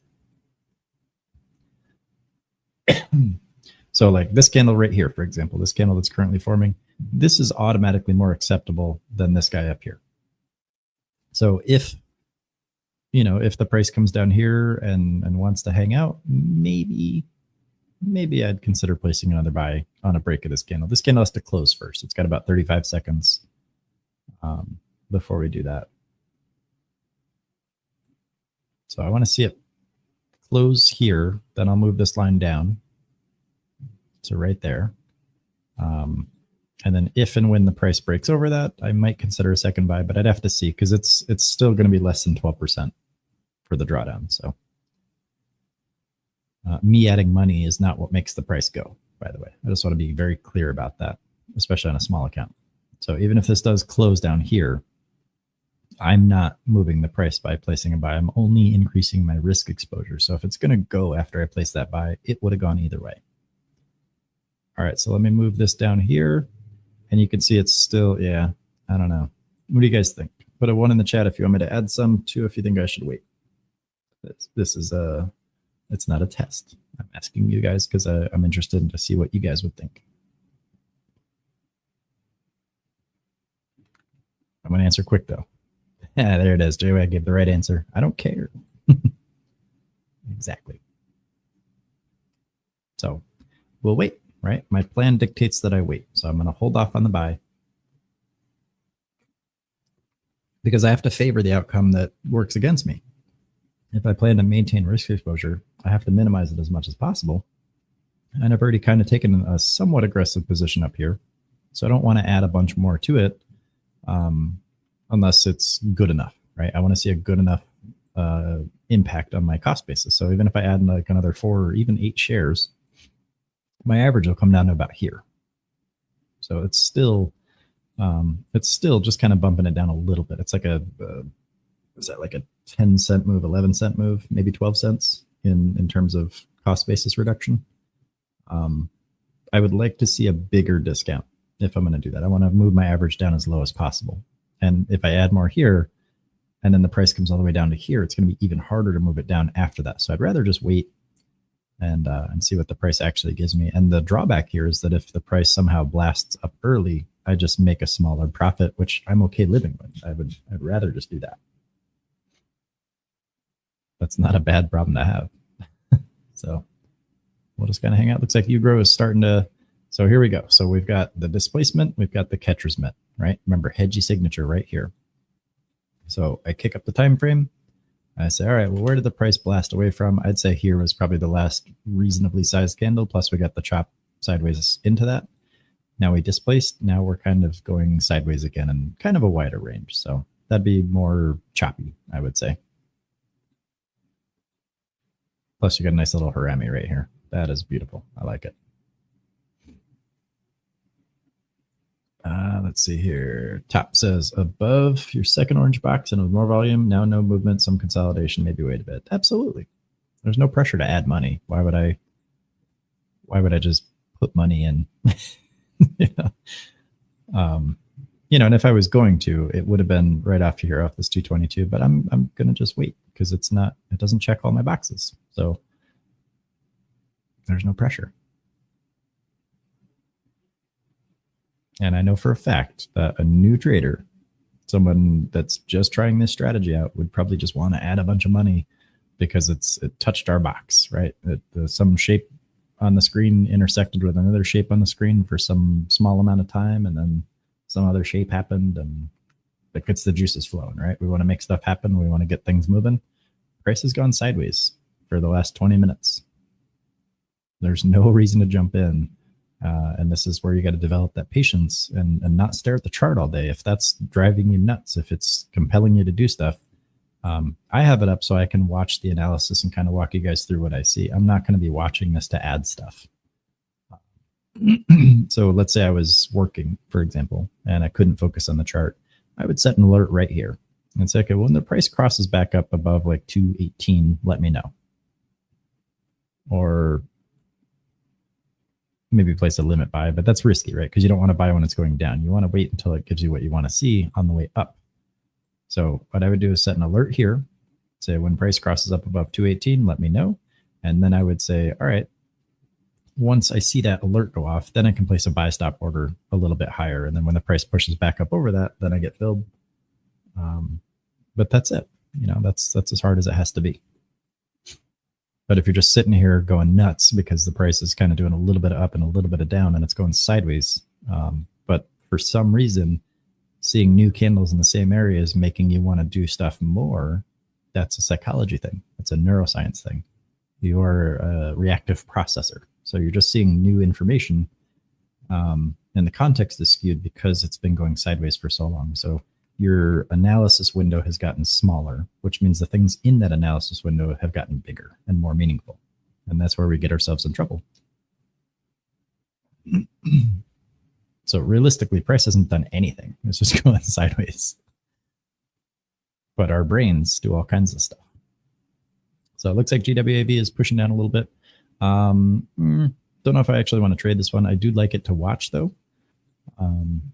But I'd like to see it test the zone, give the same red candle, and then a clean push off that zone. Euro pushing up a little bit more. Again, I'm not trading that one. ELAB, remember, right? If we got an entry on ELAB, we got to do our 6%. 8.87 plus 6%. Give me 940. So that's where we would have locked most of the shares, remember? That's our consistent take profit if we want to do that. And then we'd have runners everywhere else. They can go up, they can go down, but we've got ourselves a net profit once we lock that in. Okay, so does this, I think this is a pretty clean approach. Does this make sense? Like we draw a range based on facts, objective facts that the chart has showed us on a higher time frame in this case. Actually, let me go up to the 5 minute here so we can actually see it. Or was it the 15? 30? I don't remember. Anyway, one of these time frames. But we have our two ranges, right? Price displaced, got caught, got sent back down. Price is now pushing out of that lower range again. We watched the price come into it. We watched the small red candle form just outside that box. We placed a threshold for entry. We theoretically took an entry. I'm not trading this one. Just above that candle high. And then we have our achievable consistent take profit at 6% right here for the bulk of the shares. So we can guarantee a net profit on those shares and let the remaining run if we want to catch the entire range. And we, again, that's just one specific approach. You know, it's not to say that's going to be the best approach, but that's one specific strategy that I teach. And then we can also look for higher lows to move the stop loss up. We can look for 5 candle runs to secure partial sales, or we can just let the whole position ride and get what we get, right? It's going to go up or down either way. So if you pick one approach, just follow that approach consistently, collect the data, develop the self-awareness and all the other stuff I've been rambling about all morning. And most importantly, just accept that you're a human. You're not going to be perfect. You're going to have little oopsies here and there. It's okay. Study them. That's the advantage in paying the market for this experience. You don't want to pay more than you have to, and that's my job, is to help you get a discount, but you're still going to have losses. Nobody in the market avoids losses. So rather than doing that and trying to do that, let's make them small. Let's make them meaningful. Let's get some value in exchange for that cost. And the cool part is we get to assign that value.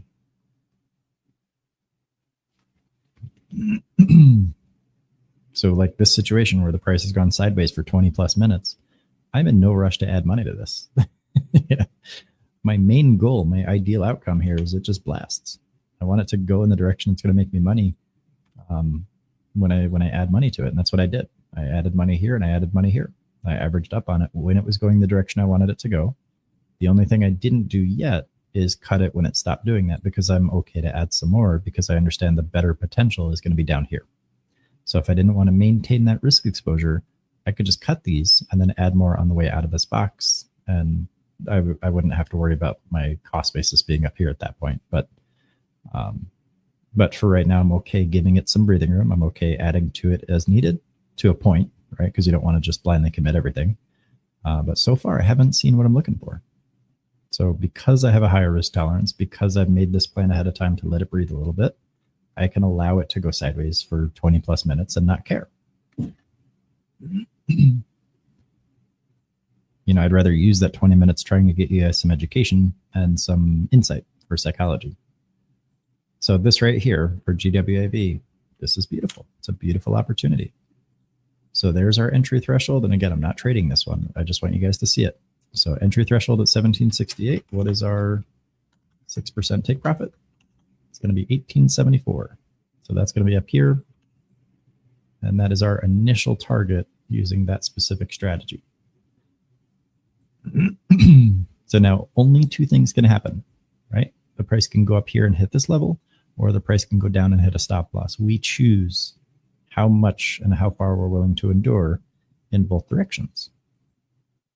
And when it hits here, that's the majority lock profit. That's when we lock at least half our shares. And then we have the remaining shares for the rest of this move up into that zone and potentially above. But the majority of those shares, the bulk of your consistent success in the market is going to come from just locking in those achievable base hit profits on the bulk of the shares, because that's how you build up that solid foundation.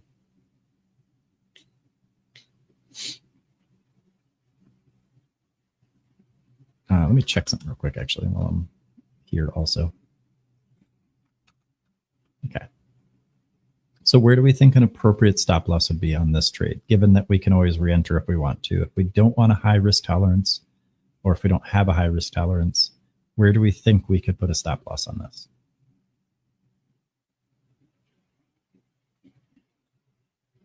Well, I guess this would technically be 1 cent higher, be 1875, because you'd be getting in 1 cent above 1768.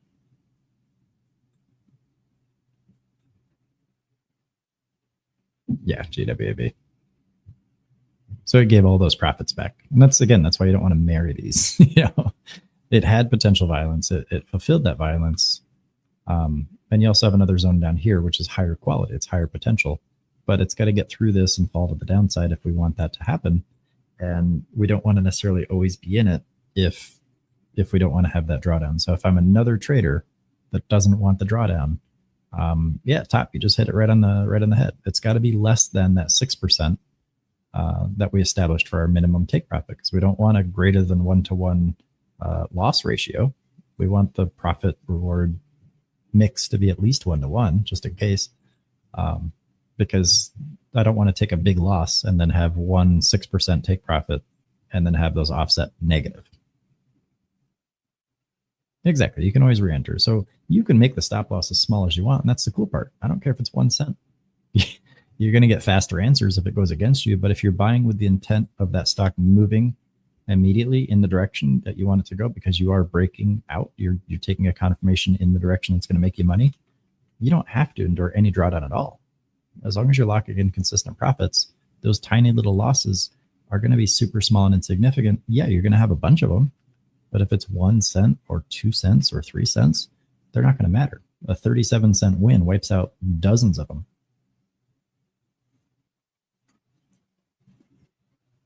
You know, so it's up to you. How much work do you want to put into this?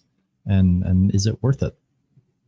You know, you can automate those. You can set up hotkeys that just pick, 1 cent or a percentage in terms of your stop losses. But you can always re-enter, right? And that's the cool part about the market, is there's really no wrong answer. So now in this case, this wick is lower than this wick. Okay, so I might consider trading this one. I kind of like it.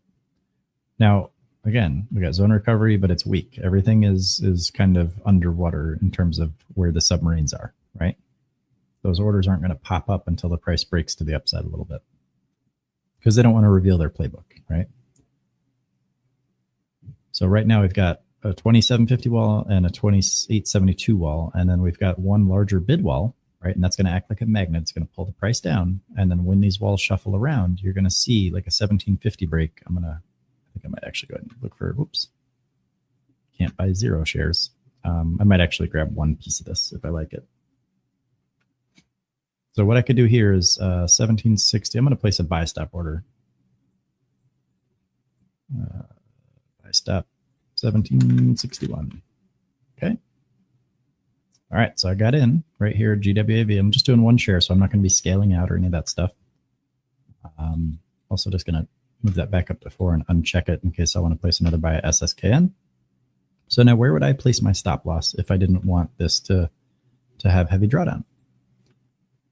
And first off, do I want to average down? Do I want to build this position down for an opportunity down here off this yellow box? If the answer is yes, then I wouldn't have a stop loss because I've placed 1 small buy. If I wanted a stop loss and I wanted to take a re-entry either out of this box or down off of this one, then I would just do that instead. Okay, so that's a nice little pop there. It's a nice little set of chain fills, but the volume is still relatively low on that.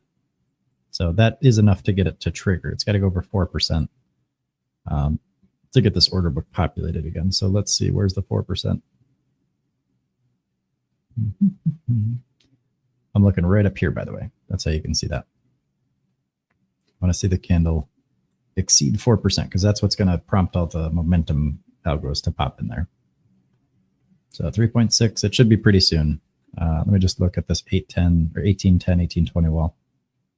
So if the 1820 wall can get popped, you know, we've got a pretty wide bid-ask spread on this, so it shouldn't take much.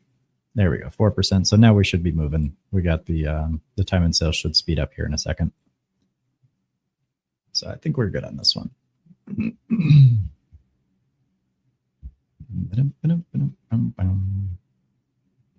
So I really want to see all these walls pop back in on the order book because that's when we get to cooking. So we got a sizable one at 2039. We got a $20 one. That's up here.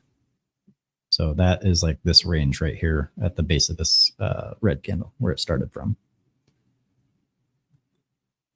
So let me also just pop back over here. Looks like SSKN is pushing as well a little bit. Remember, I'm not going to add at this box. I wanted to add way down as close to these boxes as possible. And we didn't quite get a threshold that was low enough for me to consider placing that second buy. So we'll see what they give us. Now, again, this is an impulse, and we've got our 25% pullback. We've broken over that. So our assumed target should be up here, kind of in this range. Let me just draw this as a kind of a meaningless transitory zone. So I'll probably look to lock the share around 20 bucks.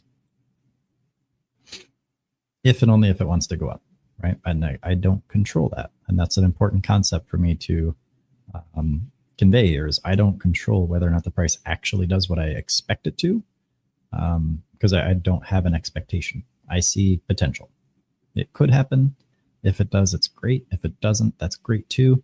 My job is just to get out of the trade at this point. So I'm either going to have a small loss or a larger profit. I don't care which one it is emotionally. I just need to know that it's going to hit one of those. It's going to hit one or the other, right? It's inevitable. I don't control it. I just need to allow the profit to happen to me or control the loss if it threatens to become too big.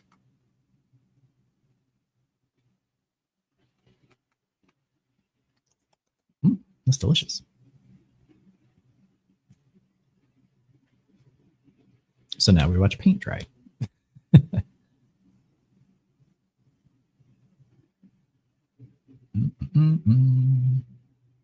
I would like to see another 4% candle, but it looks like that one, remember, it's weak volume today, and this is a weak volume candle, but we did get a close. We got a 4% plus candle close, which is good. That means the algos are watching this one. They're definitely focused on it. And you can see we got a bunch of small walls here on the bid, a bunch of small walls here on the ask. It's just a matter of lighting that fire. So whether or not it wants to chain fill up or down, I don't control that. There's a 25-cent spread on this thing, 40 cents. So we got to be very careful about drastic moves.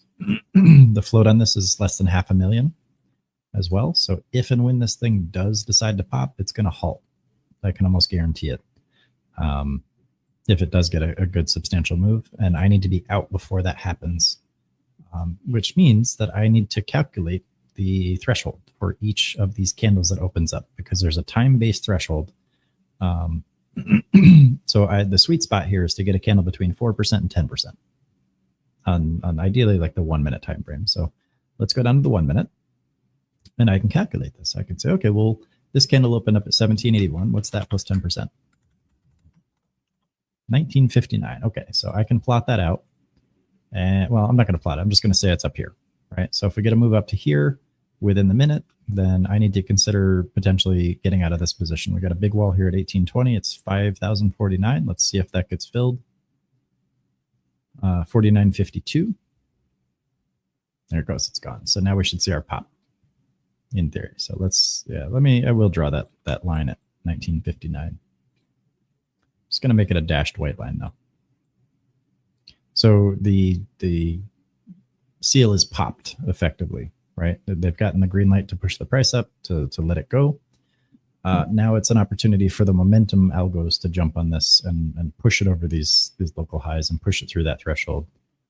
We've got another one here at $19. So I want to watch that climb to the top and then get reduced. That's not a big wall, 1,700. The other one is 5K. And that was partially filled, mostly pulled. So they just pulled the wall and slapped it on the bid side as a floor or if the price wants to go to the upside. So now they're kind of handing over control to the momentum algos for them to run the price up. But it's got to break over, this 1841. So we're just kind of watching a little bit of a symbiotic relationship here on the algos.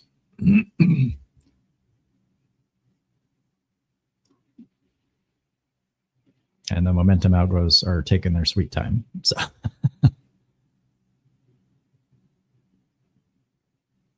we'll see if they want to jump in or not. Also, let me check my calendar because I might have to cut it up here. Okay, I got some time. I got plenty of time to hang out with you guys, hopefully. NUAI is ready for the next leg. Oh, there we go. Nice little pop on GW. I was looking over at Discord and I came back here and I saw that it was up. So yeah, let's take a look at NUAI. GWeb is just going to push green wave. I guess I could just call it that in theory. So I'm just going to let that do its thing. I like this one. I like it. Not for myself, obviously, but but that is definitely doing the catcher's mitt thing, right? So you've got, if you come down here, you've got a couple areas that you can kind of look at. Now this one here is kind of a test zone, right? Because you've got an impulse out of it, but you don't really have continuation just yet. So we got to look for that before we want to look for a stronger push on that. So good opportunity. It's got to get over that high though, 340 high. I could see it. That's good times. Looks like green wave pulled down a little bit. Looks like SSKN is kind of pushing up a little bit. So GWAV, again, it's just kind of doing its sideways thing. It's not really pushing up or down. That's why I'm not like looking to sell this one just yet, because it didn't even come up here to our potential halt threshold. So now this candle opened at 1782 plus 10%. It's going to be 1960. So it's going to move up 1 cent. There we go.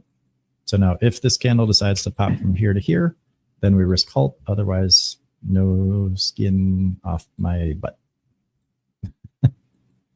Looks like SSKN definitely had a little bit of a push on it. It's given some of it back, but that's all I care about. I want to see the momentum traders, the momentum algos specifically, push through this and carry it up into a new high. So we've got a level here at 274. I'm going to get rid of those other levels as well. And that's kind of the move I'm looking for. And you can see it, it did test our zone. We did see a confirmation off of it. It just wasn't far enough away from my personal cost basis. So the way that I'm trading this, the way that I'm managing my position prevented me from adding my buy here.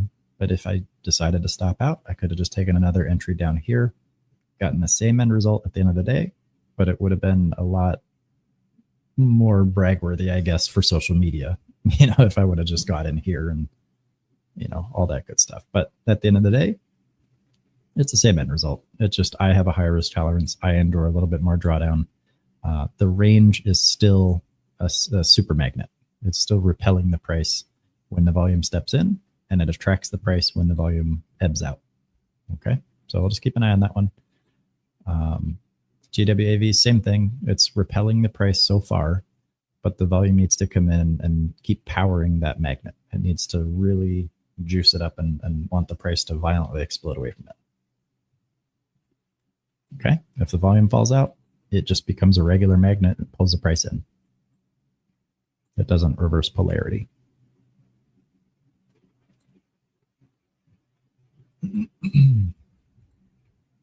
So I'm just going to kind of keep an eye on these. And I know a lot of people have mixed views about wicks and stuff. Wicks pull price.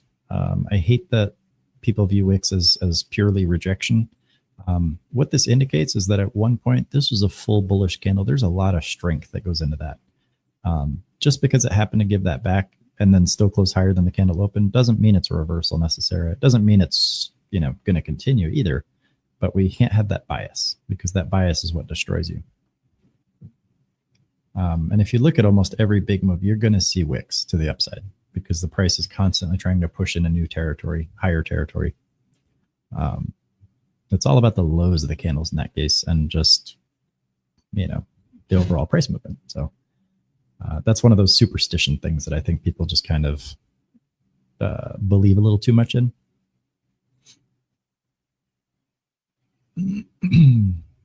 So we'll see. It looks like this one might be getting ready for another push. This is GWAV, so we'll see if it wants to move. It's primed. It's got a good setup on the order book.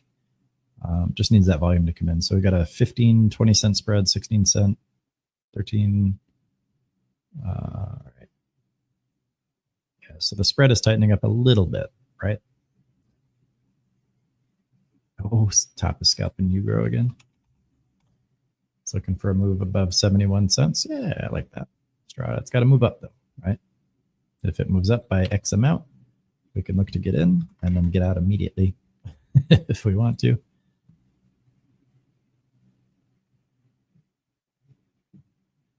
I like it. It's a nice little head and shoulders too. So if it doesn't go up, you kind of got your answer as well. What's TMQ doing? Yeah, look at that. Nice. So we can't say there's no potential in the market, right? We saw these this morning. You know, we plotted all these levels out. We plotted, you know, some of them were plotted days ago, or weeks ago even, sometimes months. That one back in August, for example.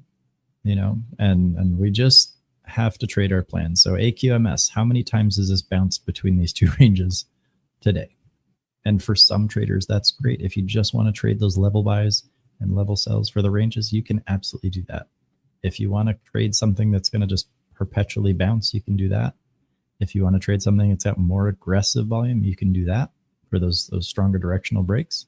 If you want to build a position down, you can do that. There's any number of ways that we can trade these. NBA, for example, it hasn't really moved. It showed one confirmation. We hit our 6% take profit. It hasn't done anything since. It's just, remember, the volume is not here. And when volume is absent, structure is present and strong. So it's going to hug that range as much as it can until the volume comes in, electrocutes the hell out of it, and pushes it away to the next range. It's going to go from one broken home to the next, right? But when the volume is quiet, when everyone in the house is sleeping, it's going to stay in the house because that's where its refrigerator is and that's where its toys are. It wants to hang out in the home that it knows. And that's why we draw those ranges ahead of time. And then we just wait for the volume to come in and push the price out of those zones. So I hope that makes sense. But we're not, like, I'm not shifting anything around or redrawing these levels. These are all drawn ahead of time. Okay, you guys have seen this since 9:15 this morning. Like, I haven't deleted levels and moved them around and said, haha, we're going to trick people on social media. These levels are simply here. And how the price chooses to respond to those levels is how I choose to trade them. And that's kind of the only decision I have to make. So GWAV, it went from range to range so far. Now I'd like to see it go to the next range, push a new high and all that, but I can't guarantee that's going to happen. I can't make it happen. Yeah, that'd be an alternative version. That'd be Skynet Pookie. You know, there's no point in ripping people off or confusing them. I hate it because my job, my goal is to make sure everyone has an opportunity. And that's an opportunity most traders deny themselves by just gambling. And again, if we just look at the institution, right? Look at the big system. If I'm a bank and I'm a trading firm and I want money, okay, where am I going to get it? I'm going to get it from other banks. So how am I going to manipulate those banks into giving me their money? I'm going to trick their clients. Okay, I'm going to trick their clients into having to take out loans. I'm going to trick their clients into taking money out of their savings account so that there's more pressure on those banks to participate in the market. And I'm going to compel them to trade more so that I can take more of their money. So how do I do that? How do I put pressure on their clients? I tell their clients how I trade, but I don't actually trade that way. I put out a bunch of BS rules and a bunch of BS strategies and a bunch of BS ads, basically saying that this indicator is the best, that strategy is the best, this trading plan does that trading plan, blah, blah, blah, blah, blah. This is how the hedgies do it. This is how the institutions do it.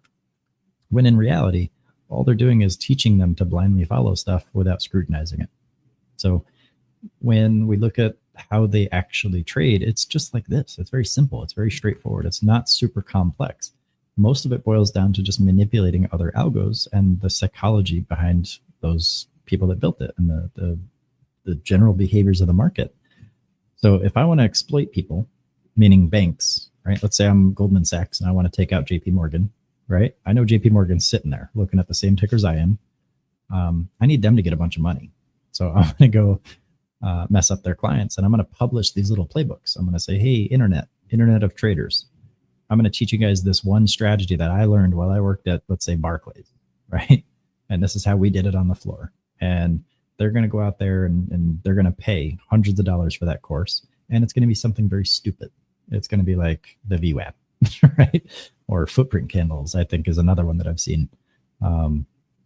It's just false confidence, right? You're just selling people false confidence, and they're not actually teaching them how things work or how to use it effectively for themselves. They're not focusing on the psychology aspect of it, which is the only thing we need to focus on if we want to develop successful trades. And in order to do that, we have to be able to successfully execute and not live in denial and not compromise ourselves and push the button when the chart tells us it's time to push the button.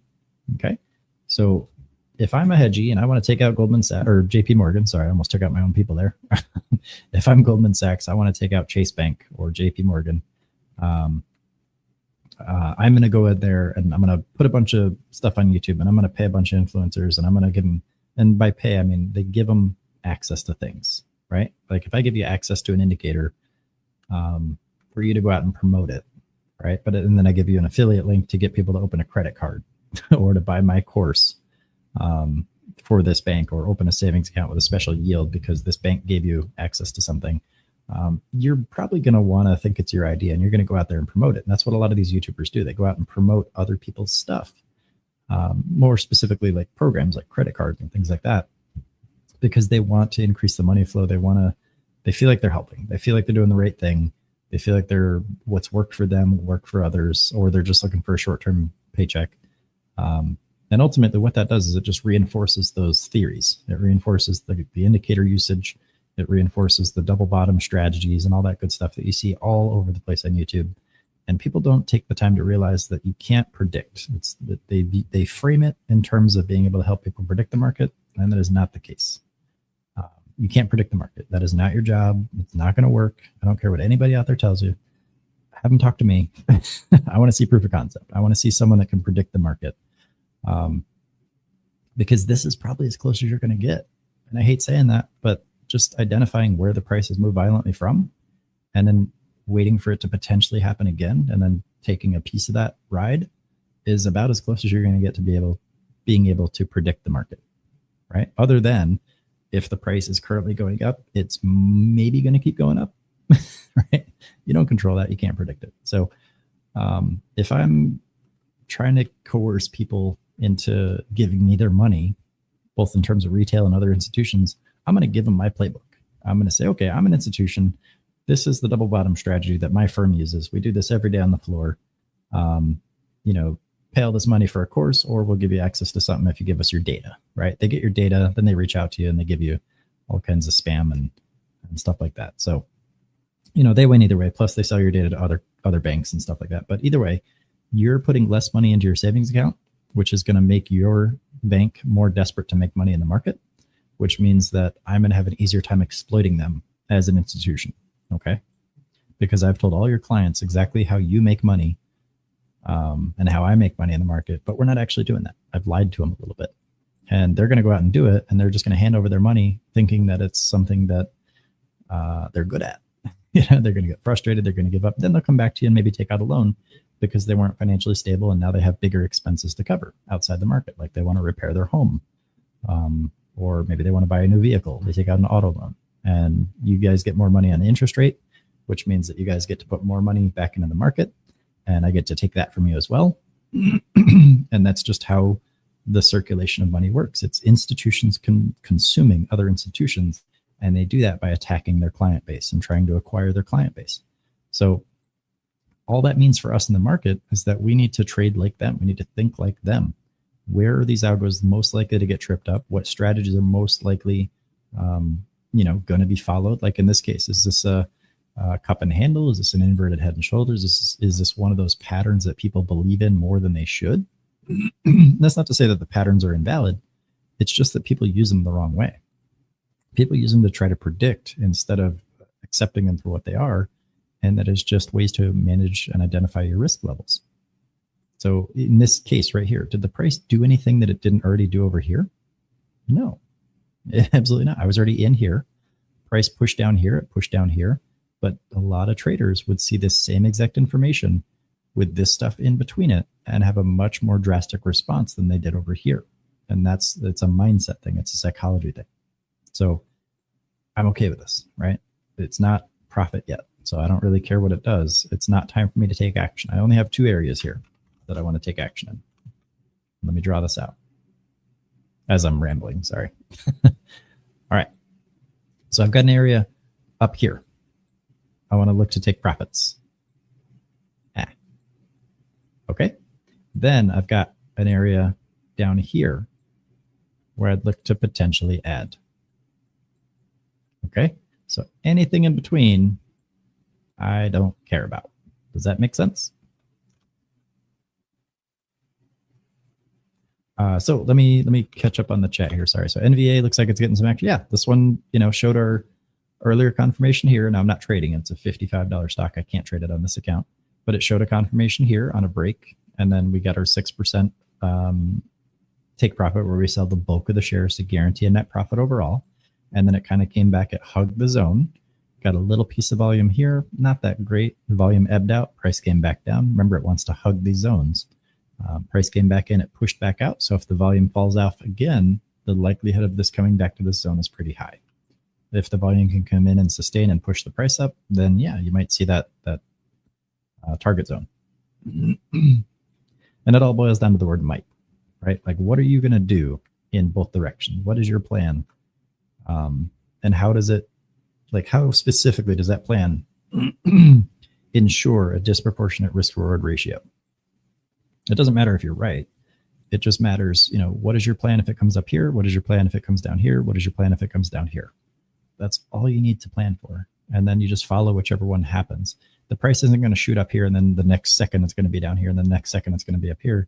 You just have a very deliberate move to the upside or a very deliberate move to the downside, and then this kind of zone here as well to consider. So let me just peek back here at GWAV. It's kind of coming back down. So it touched our zone. Now, this is kind of what I like to see. So I've got a lower candle here. I'd like to see a lower red candle before I consider adding more. Now, this is kind of riskier because it's not really down here where I'd like it to be. So I might add 1 share. Now, this is pretty aggressive. I'm going to add a share right here because I'm putting my money in closer proximity than I'd like to. So normally I'd put the money a lot further down, but this is kind of the zone that I'd like to watch. This is kind of my favored zone, right? So I'm comfortable taking a little bit more risk here. Now, again, I don't want to take too much risk. So if it comes down here, I might just take the hit on it and that's okay. But that's the goal. So I can also reduce this position size earlier because it is a bigger commitment. It's $35 or $34 or something like that. So about half my settled cash. So once we get above my break even, I can sell one of my shares with a hotkey, or I can let it run. Let me erase these thresholds as well because they no longer apply to this range. I'm also going to erase this line here, and I'll just manage this position as we go. GRRR, yeah, we like that one. What are you looking for it on? It's down 5.5% for the day. What do you see on this one? Walk me through it. I personally don't like it for a bullish trade because you just failed a bunch of stuff. Now you've got this argument could be made, right? Because you do have a push up here, but that's indecision.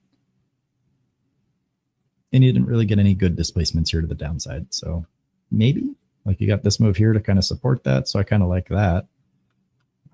But looking to the left, I don't really see too much. Meh. It's kind of blah, right? Kind of a bland zone.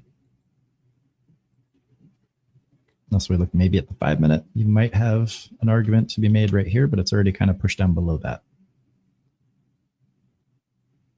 So it's not really defending this zone very well. So I would say, if anything, I'd probably look for a breakout, maybe over, I'd say maybe over 18 even. for like a higher time frame trade. There's not good volume on this one right now, in my opinion, obviously. All right, so let's peek over. I just got to check something real fast. All right. Cool. All right, so we will look at GWAV. So I've lowered my cost basis on this one so far, but I've increased my exposure to do so. I added to my position. So I think my goal here is going to be to reduce this one if we get a pretty sizable push. Now, the reaction that I've gotten to this zone is not quite as strong as the one that I would like to see. I would like to see a bigger, more aggressive candle, ideally a 4% candle or bigger, which means that there's still some indecision here. Now I've got a harami, potential double harami forming, but I kind of have to see where it wants to go before I, think thoughts about it, right? It's still moving up a little bit. It's still touched the zone. That's all I really care about. I just want to see the volume really slam in here and push it to the upside. Same with SSKN, right? I don't really want to add too much more to this because, again, the volume has ebbed out. So it's just kind of hugging this range. I'd really just like to see it blast. And again, I'm not going to add any more to this zone. So if it wants to come down, I'll look down here for another ad just like I did before. But I didn't pull the trigger before because the ad wasn't low enough to this zone down here, or this zone even. So there's no extra ad just yet. And again, the price has already been here. It's already been in this entire range most of the day. So there's no reason for me to all of a sudden want to take action. Okay. Unless time is a factor, at which point then, yeah, I'd probably look to reduce position size. But that's the goal. So if you're doing other stuff and the price is still in a familiar range and you're just kind of suddenly wanting to do stuff to make something happen, that's worth studying. It's worth paying attention to, because that's the stuff that's going to kind of hurt your feelings and your portfolio.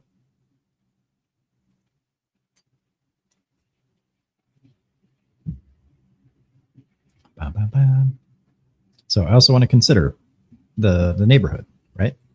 So we got a pretty massive red move here. We got a sizable red move here. And then if I zoom out, I've got these great big moves to the upside out of this zone, which is great, but I have to wait for them to happen. So I saw a little bit of strength here, but I haven't seen a big sign of strength just yet. So I'm waiting for that to come in. It may not, but I'm waiting for it to come in. If it does, we'll be sitting pretty, in my opinion. But if it doesn't, that's when I kind of want to just cut that position. So hope that makes sense. So I don't want to see like a break below this yellow box, for example.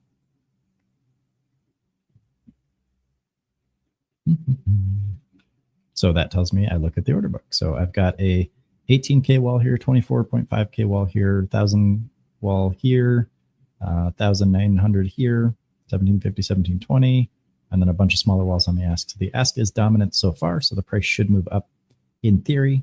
But again, it all boils down to what actually comes through on the time and sales. So we got a 17-cent spread, 5-cent spread. So the spread is tightening a little bit, but that was because of a pretty wide fill there at 1637. So we'll see what we actually get. But the potential's there. The setup is there. We got our wood stacked. We just need to light it up on fire, and it needs to go from there. So I'll keep an eye on that one. SSKN, same thing. Again, it's just kind of hanging out in this range. It's just channel trading at this point. So I want to see a good retest. I want to see a good push down and then catch the reversal for the upside trade, if I want to add any more to this. But I don't want to add any more kind of in this area. I want it to push down so that I get a better discount on that cost basis. So I'm sorry it's taken a lot longer than it normally does on these trades, but this kind of day, the market is just the volume. Like I said, pre-market, the volume on days like today is just bleh. So we're going to kind of get some crummy days in terms of price action. So if you ever hear Pookie say, nothing's really good in terms of volume to market cap ratio at like 925, that's always a good day to just sit on your hands. So we got Powell speaking in just about an hour and 16 minutes as well. So we'll keep an eye on that. And I'm really just interested in what SSKN does here. Now, again, this candle here, A, hasn't pushed into our zone yet, but B, it opens and the high is up here. I want the high of the candle to be like right down here. So we'll see if we get that, but it's taking its sweet time, giving us what we want. So let me just kind of zoom out a little bit. NBA, yeah, we like that one. Beautiful. Okay, so it looks like we finally got that push or a good piece of it, right? Remember over here, we had our zones drawn. We got our confirmation threshold right here. We had that 6% majority share lock profit here to guarantee a net profit. We pulled down a little bit, hugged the zone a little bit. Volume's coming back in. Volume is pushing up ideally into this threshold. And that's great. So it looks like that's one of the ones that just happens to have had that specific outcome, which is great. That's good stuff. All right, there we go. This is what I'm looking for. So a nice big push down into this box. We got about 8 seconds left on this candle. Now I want to see a candle open and close either down here or just above here.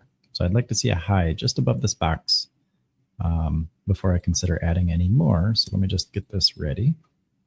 Now I need a threshold that I can break over. So this, I could add more, but again, I want to make sure that the discount is worth it. So I'm not going to do that until I see a candle high like right here, and then a pull down, and then a break over that level. So even if it blasts like right here, I'm okay letting it just go. Okay, I don't want it to give me like a false signal down here. I just want it to give me a high down here, and then I want to break over that high, and that's when I'll add more.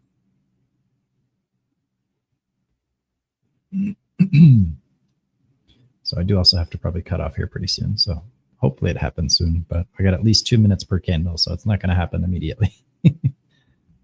What happened with GWAV? Is that still pulling down a little bit? Okay, so again, it's been down here before, not the end of the world. If it wants to come in here and putter around, that's okay. Hang on just a moment. I'll be right back. I got to push a bunch of buttons.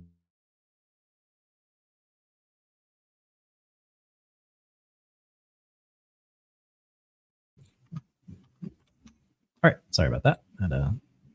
Had a chit chat. All right, so SSKN is good on this one so far. So it's got about 30 seconds left on this candle. If this candle closes down here, then I'll move this line down, and that's where I'll place my third buy, sorry. Third and final buy on this one because I want to catch it on the way up.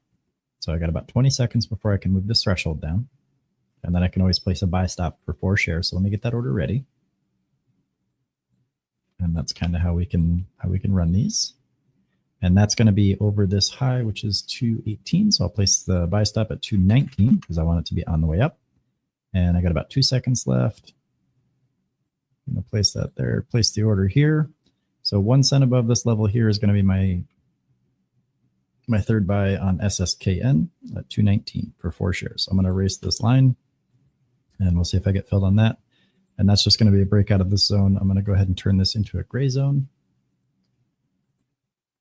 And now we wait. Because remember, the price naturally wants to hang out here. So when it displaces violently in either direction, I can just wait for that to give me a better and better discount before the potential slingshot back to the upside. So at this point, the cost, the next buy would be 12.16% below my average, which is good because that's outside my 10 to 12% range that I like. So it's acceptable for me to place a buy at this point down here. Now, I don't want to buy it down here just in case it keeps going down. I just want to catch it on the way back up. And I can always move this back. Actually, that should be 5 shares. My bad. 5 shares. Okay, so I've changed the order to 5 shares at 219. That's my bad. NUAI is getting pushing again. Nice. Good stuff. So you got your new high on that one. New high a day. Beautiful.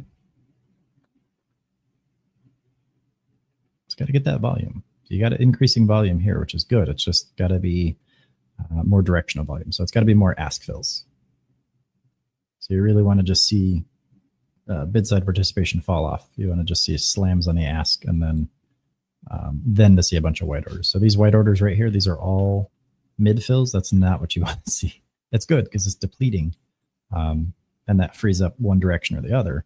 But you got to be careful with that stuff, because if that's all you see, then the volume tapers off, and then you don't get a move to the upside. Yeah, you know this stuff. You're good. All right, so now I have a choice. I can either move this level down and just follow the highs of the wicks down, because I have a 5 candle rule, which I believe I will do. So this is 217, so I'm going to move this down 1 cent to 218. So now we're just looking for a pop out of this box in general. And then I can always follow these down into the box if it's a 5 candle run. So we'll see if that gives us what we're looking for. Top is selling off. He's only got 25% of his shares in NUAI. Good stuff.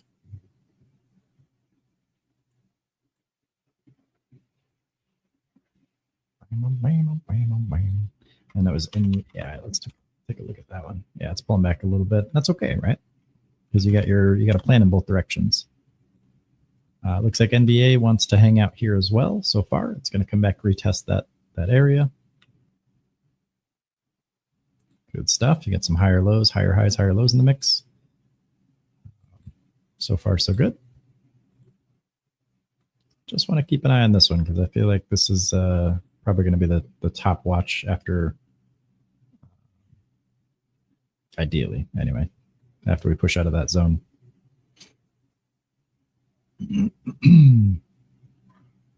Got about 30 seconds left on this candle. This high is the same exact high as this one, so I can't move my price or my buy stop down if this one closes here. And obviously, if it forms a new high, then that means I get filled, and then I won't have to worry about moving my order at all. So again, it's just a linear process. I'm letting the chart tell me what to do.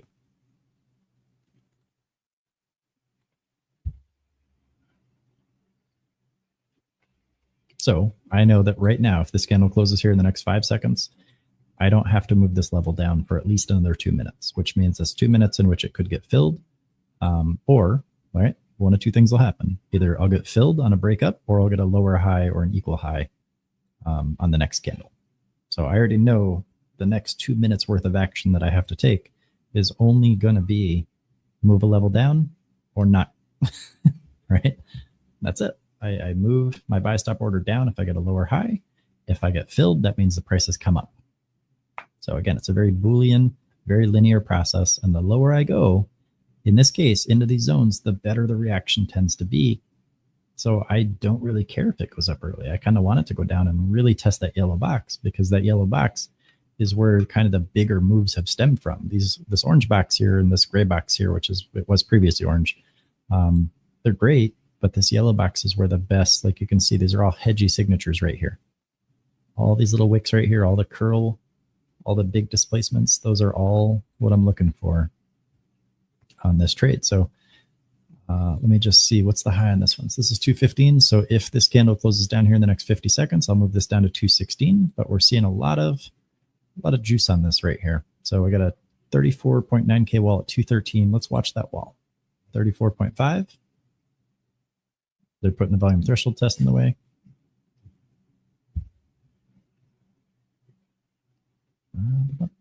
AQMS halted. Nice, dude. Oops. AQMS, I said. Beautiful push, man. Good stuff, dude. Top is a killer. So you got a zone up here as well. You might want to keep an eye on that for the unhalt. That's beautiful. All right, so it looks like we're getting our 10 seconds here, and then I'll move this this level down. And again, same steps go forward with the next 2 minutes. So this candle high is 215, so I'll move this down to 216. Whoops. So my buy stop order moves down to 216. Looks like GWAB is kind of pushed back up as well. So I'll just see where that one goes.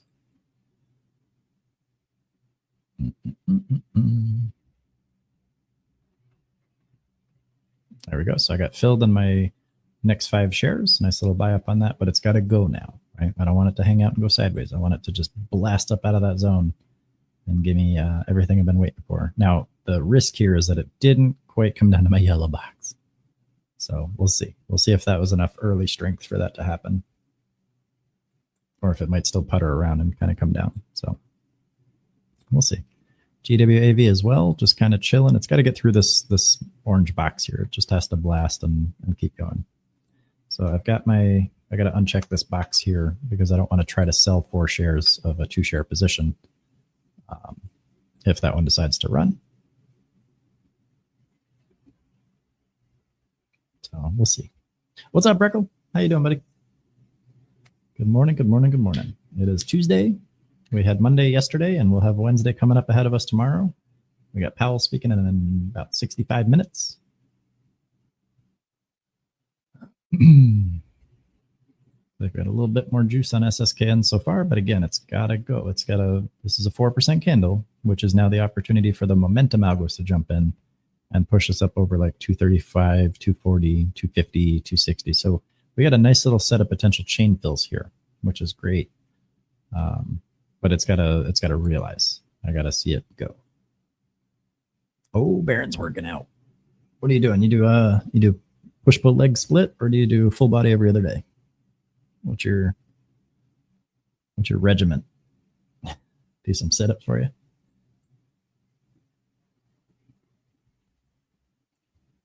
Hit us up with that plan. Lord knows I'm not. Oh no. You save all your exercise for Chicago jazz cruises. NBTS ready to scout. You looking for a break on that one too? I could see that. Yeah, you get some compression here, right? You got compression escalating. And then you kind of got a little, well, I guess we draw that, right?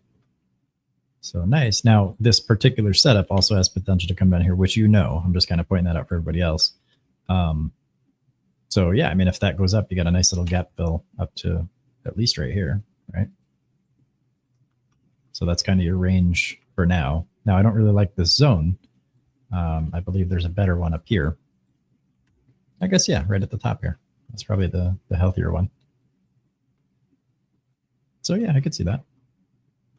Yeah, you just got to get that volume to come in and break that pattern. Because remember, this is the expected pattern, right?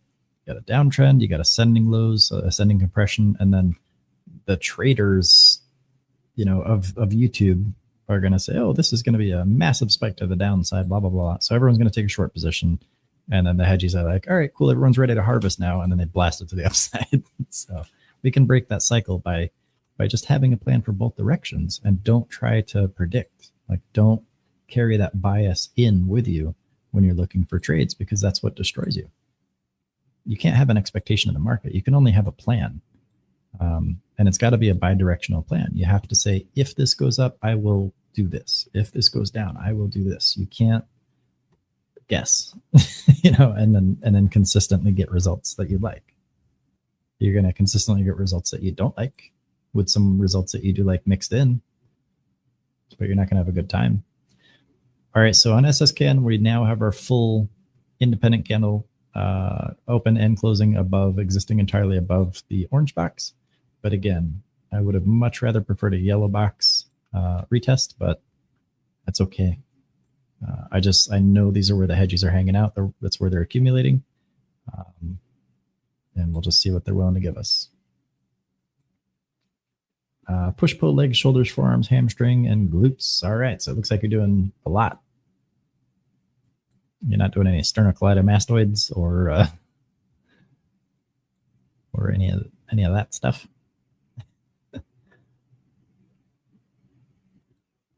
Good stuff. Sounds like a good day though. And also tell me you're doing cardio. Because if you're not doing cardio, we're going to have a talk. I'm just kidding. Make sure you guys are doing cardio. That is the one thing that plateaus and falls off as you age. You cannot regain it beyond a certain point.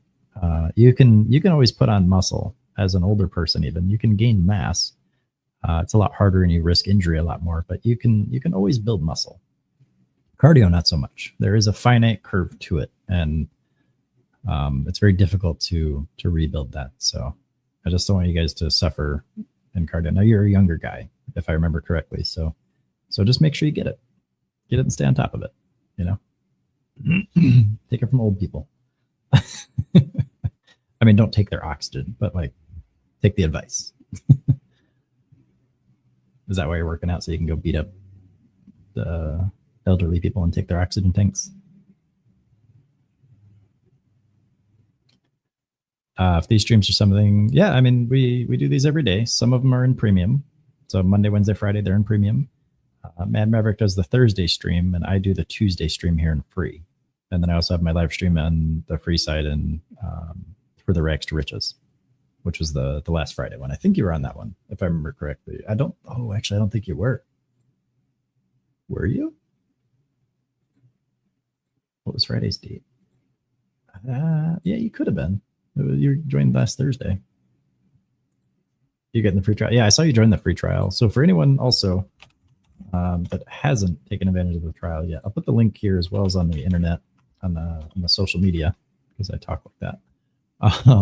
If you haven't grabbed our free trial, we offer a 5-day free trial for premium. It runs from Monday to Friday. So we approve it Sunday night.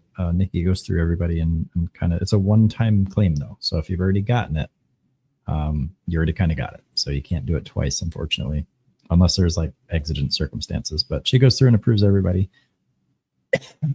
Sorry. And if you did get it and maybe you forgot about it because it was a while ago, that's okay too.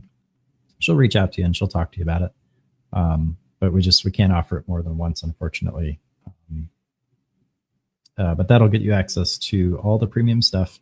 You get all the alert channels. You get to sit in on the coaching sessions. You get to hang out with Breckle. The only thing that you're not really allowed to do that premium members are is that you can attend the coaching streams, and actually you get access to both coaching streams. Premium members get one coach, but the trade-off is that you can't participate in the chats, and that's only so it's not disruptive to the people that are paying. But you can always ask questions and stuff in the premium chat channel, and people will help you out. We're a very helpful community. But that's to give you a sample of what premium has to offer, because there's a lot, and this isn't a sales pitch or anything like that, but it gives you a good sense of what we do on the other side. And that's always one of the biggest questions we get is, well, what's in premium? What are you guys doing in premium? So the main advantage there is that you get all those extra live streams. So it's live trading, market open streams. You get spread trading. Mad Maverick does his live trading. And then you also get the weekly wrap up on Fridays. Usually Austin's on those. He wasn't on the last one. He had to travel. He's out with family. He'll probably be on this one, I think. Yeah, that's pretty fun. But yeah, your main advantage is getting all those extra streams. And then, of course, there's the whatever dozen or so alert channels. There's so many alert channels. If you're into that. All right. So again, the volume is kind of puttering around, and you can see the volume of the price is kind of wanting to hug these ranges. So it's just it's an ebb and flow of volume. So without the volume, the price just kind of deflates a little bit. It kind of consolidates. It's indecisive. It needs someone to tell it where to go. So we're going to hang out and wait for the next surge, or I'll hang out. I will probably have to jump off here pretty soon in about 6.5 minutes or so. So it'd be real nice if one of those could pop before then. But we can't guarantee it.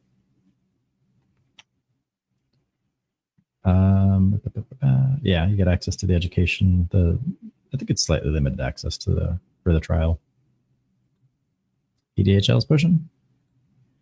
Oh yeah, that's nice.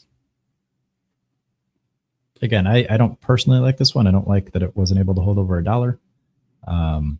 And I just don't like this little gap, this half pipe in volume.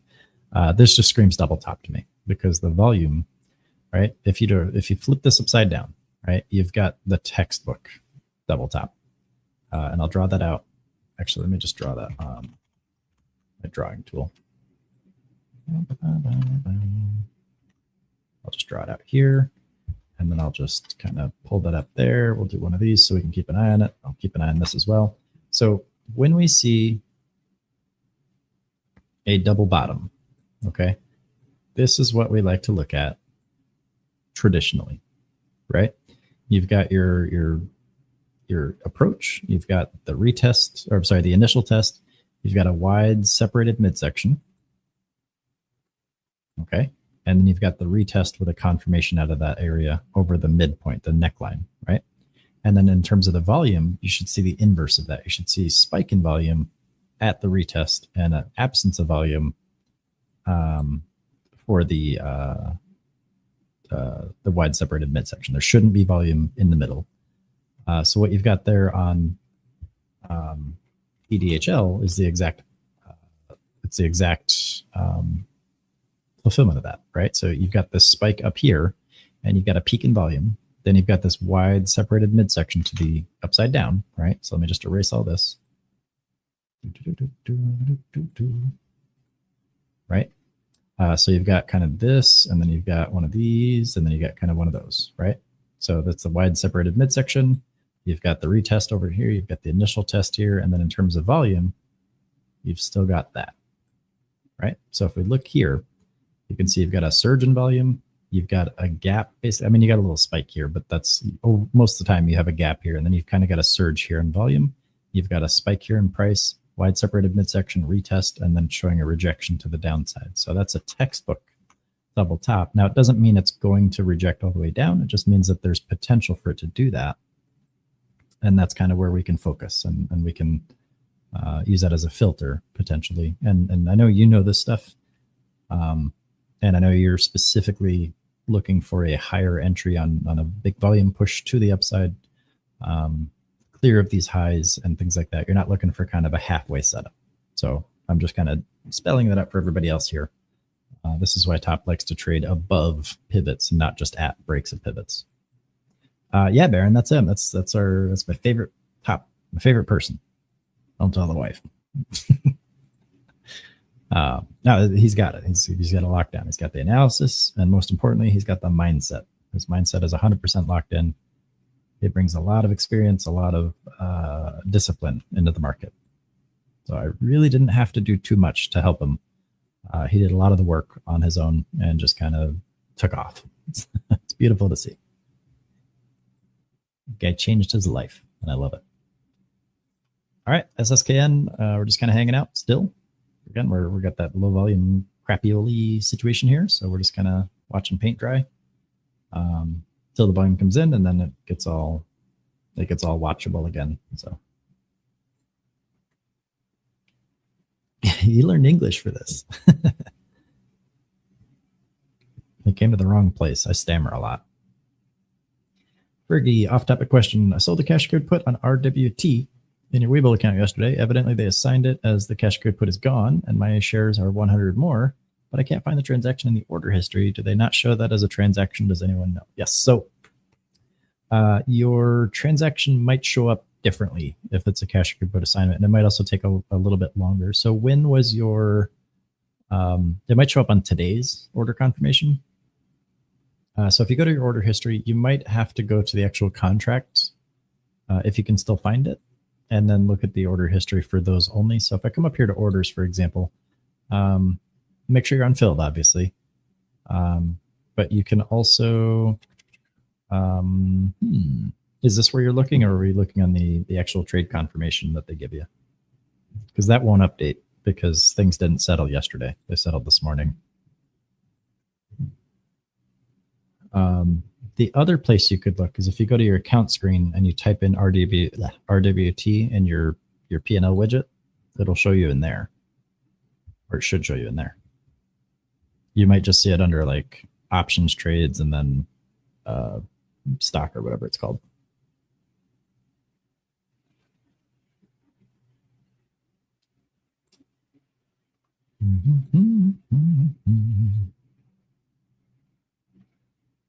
Yeah, no problem. Let me know. I'm interested. Yeah, if you look on your trade confirmation and it was from Friday, it probably won't show up until today's trade confirmation because banks were closed yesterday. And so was the clearinghouse. Well, that part of it, I should say. The house itself was open.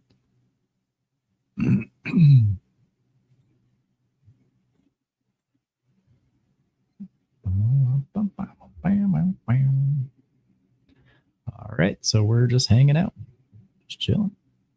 So it shows the 100 shares. Yeah, it's just one of those. It might just be a Weeble weirdness thing. So your contract also wouldn't show up as a sale because it gets dissolved. So when you get assigned, the contract itself just resolves. It doesn't count as a sale or realized P&L. So you might only see that on the trade confirmation. Effectively, it is you. Like when you see the share assignment, like the actual 100 shares purchase, that is effectively the contract because that's what the contract represented. So you might only see a buy order for that, and then the 100 shares get transferred into your account. You might not see, like you're not going to see a sell order for that contract, as far as I'm aware, because that shouldn't be how Weeble renders it. NBTS looks like it's make or break. Oh yeah. So now remember the institutional playbook, the thing that they pump all over YouTube and they give to all these gurus, and then they use confirmation bias and convince themselves that it's the way to predict the price. They're all going to predict a move here to the downside to a new low, right? Plus you got a fair value gap and all those other gimmicks, right? And I'm going to make people mad saying that, but they're misusing it in this case, if that's what they're trying to do. They're all predicting a move to the downside, and sometimes that's going to happen. Sometimes it won't, but that's not our job. Our job is not to predict, right? And if you're anticipating and you're taking a short entry up here because you think you're going to squeeze more juice out of it because it just happens to be at the top, you're also neglecting the fact that this is at the top. It's showing strength. It's pushing higher highs locally. So you got to not have that bias, because that bias will destroy you. So in this case, you've got potential for a clean sweep up to 12, like the mid to upper 12s, if this breaks to the upside. If it breaks to the downside, sure, you've got all kinds of room to run here, and that's why people like to predict that, because it's got a better the reward prediction part is a little bit more favorable to our brain, right? We prefer that because the anticipation gets a bigger dopamine hit because it's a bigger reward. So, and that's where, again, it's a neuropsych thing. You just have to understand how your brain works, because this is also an inducement, right? Because everybody in the world sees that this should move to the downside, right? So if I'm a hedgy and I'm trying to take advantage of people, and I know that all the other banks out there are going to look for a short move, what am I going to do? If I have more resources and more malicious intentions, I'm going to trap them, right? So I'm going to let them get aggressive.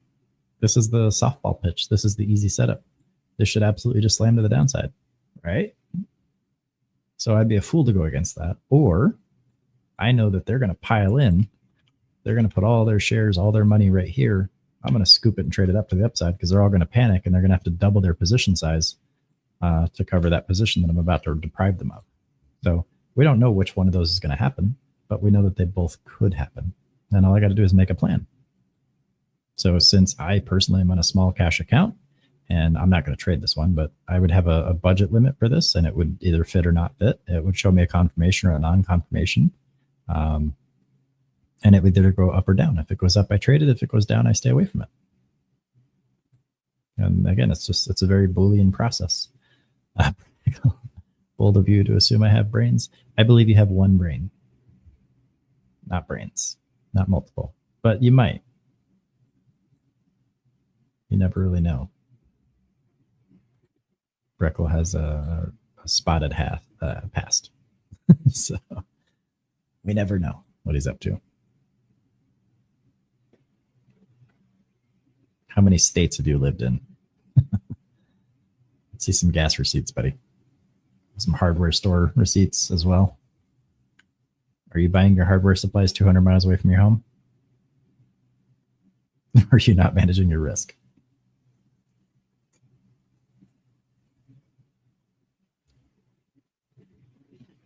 You pay cash? All right. Okay. No cashier's checks?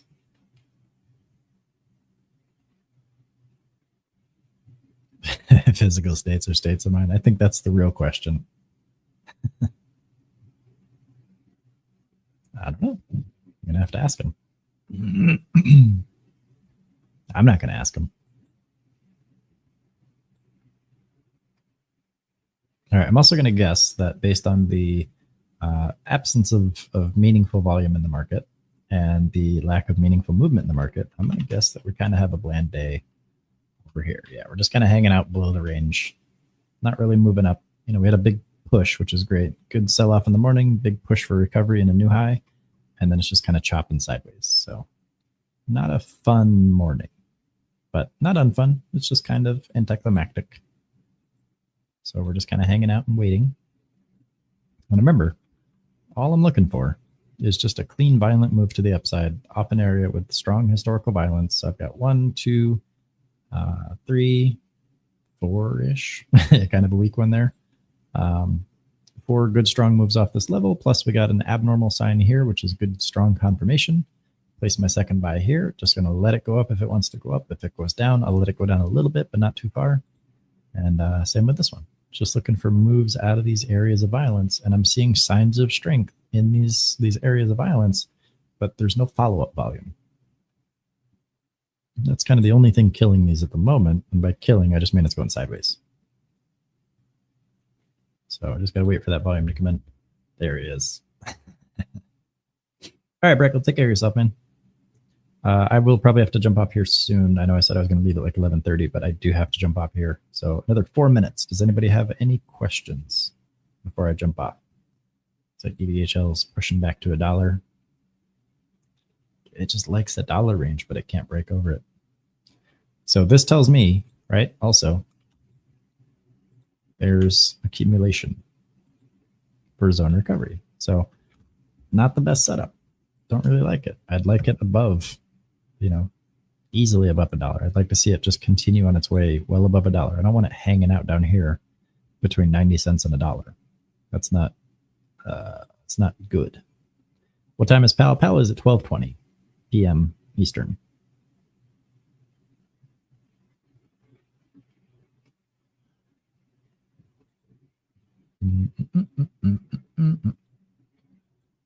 So we're just going to hang out for a little bit. Just enjoying ourselves, enjoying the day.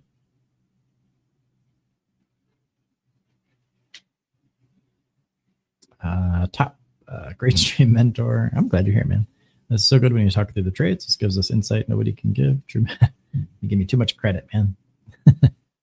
But I'm glad you're here. And you know, you found your own, you know how it goes, right? I can lay out all the parts for you on the table, and I can tell you what kind of parts you need for a trading plan, but it's up to you to put them together. And you've done that incredibly well. And I love seeing it. So I'm glad you're here, and thanks for walking through your stuff as well, just to show that there's there's thousands of different ways you can trade in the market. It's based on you, like your unique psychology traits, your unique neuroscience. You know, everybody's wired different. That doesn't mean you're better or worse, or you know, good or bad. It just means you're different. Everyone is different. I talked about this yesterday in premium and also again in lifetime in a lot more detail. We were talking about risk perception and things like that, and how the lower parts of the brain can't access the outside information. They just can't. So you've got these little irrational, angry voices in your head that want to resolve things with violence, and they just don't have context. They don't know what's going on because the higher level parts of the brain haven't told them. They haven't translated that information effectively. So all they have to refer to is past traumatic experiences, and everything seems like a threat at that point, and your risk perception flares up. And that's not true when everybody sees the same stimulus, because everyone's wired differently. So we were talking specifically about dollar amounts on a paper account. Some people can separate a paper account from real risk. Some people have a little more trouble doing that. And there's no wrong answer there. It just boils down to like identity and the way that your brain processes certain pieces of data and the certain components in your brain which do that. So, you know, we walked through it a little bit in depth, and I think everybody kind of got the key points, you know, but that's it. That's why there's no one size fits all strategy. And that's also where algos kind of have an inefficiency that we can exploit, because we know that they're going to try to exploit the mass assumptions that people have about the market because that's profitable. So we can just do what they do. and be just as profitable. Well, not just as, because they have millions of dollars to slap around, but we can be we can be efficient enough. You need a top alert channel. I would love it. It's one of those things I wanted to happen, but it was just, there was business things that just got in the way, and I can't. My hands are kind of tied. I would love to see it, but it's got to be an agreement between all parties there, and I'm not the voice in the room, unfortunately. So, plus I would also, that would have to be, everyone would have to be available and stuff too, and it's just not a decision I can make. But I'm glad he's here. I'm super grateful that he's hanging out with us and sharing his trades and his insight.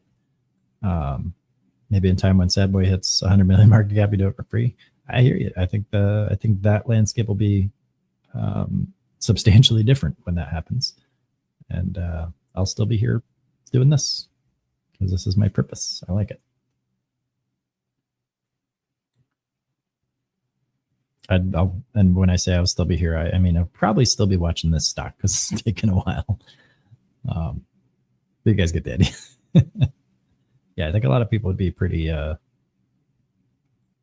well off if that happened. I shouldn't say if, I should say when. I know it's taken forever, but that's kind of the reality with some of those things. I think setting it up on Pump Fund was a little bit of an oopsie, but I think once they figure out the most efficient way to convert that into something with utility, I think that'll be a pretty insane move in terms of demand.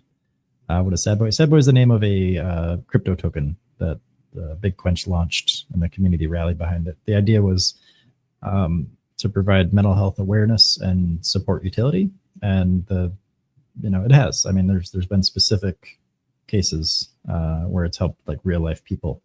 The resources and stuff were devoted to providing resources to people, so it has helped. It just hasn't taken off the way that I would have liked to have seen it. But I'm also not. I'm not involved in what happens with the coin. I'm kind of on your guys' perspective here. I just kind of see a little bit on both sides, but I don't know what's going on. I'm investing in it long term.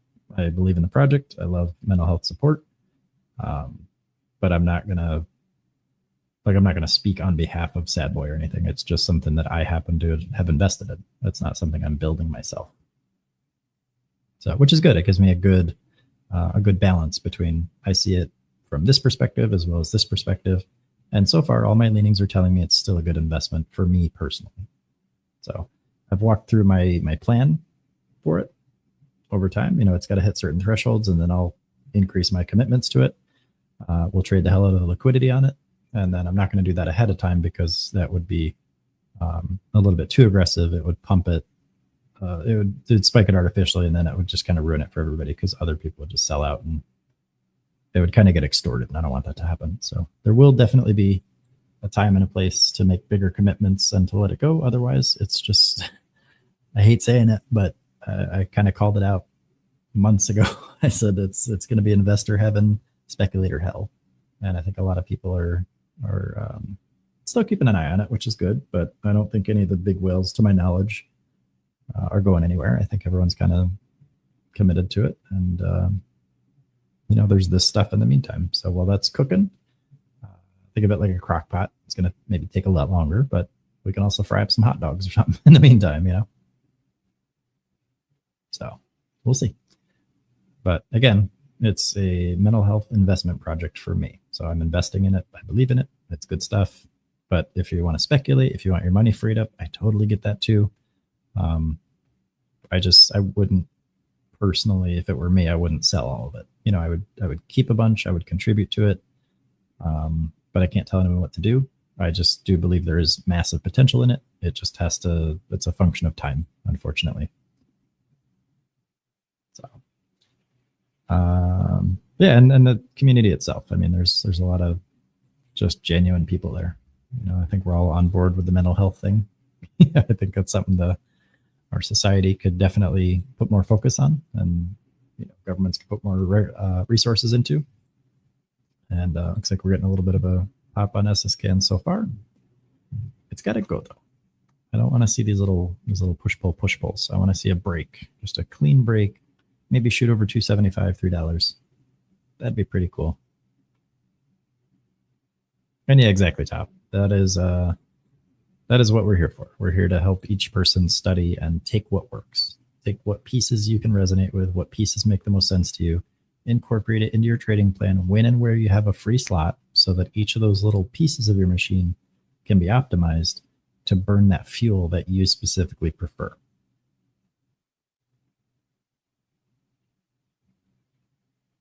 Oh yeah, LASWKEY. We like sector sympathy.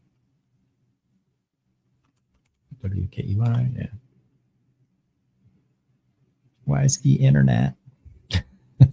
So for this one, I'd probably kick it up like a 30-minute. And, this is one we've looked at quite a bit. I don't really like it unless there's volume. Like a day like today is great. And I think, what was this, the 10th? Was that Thursday? No, Friday. It'd have to be Friday. Yeah, Friday it was good to the downside. Pre-market it was good.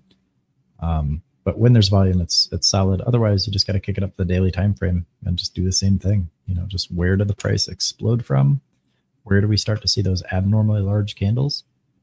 And what can we do to exploit those same processes? Because I'll tell you right now, those big candles, those are institutions.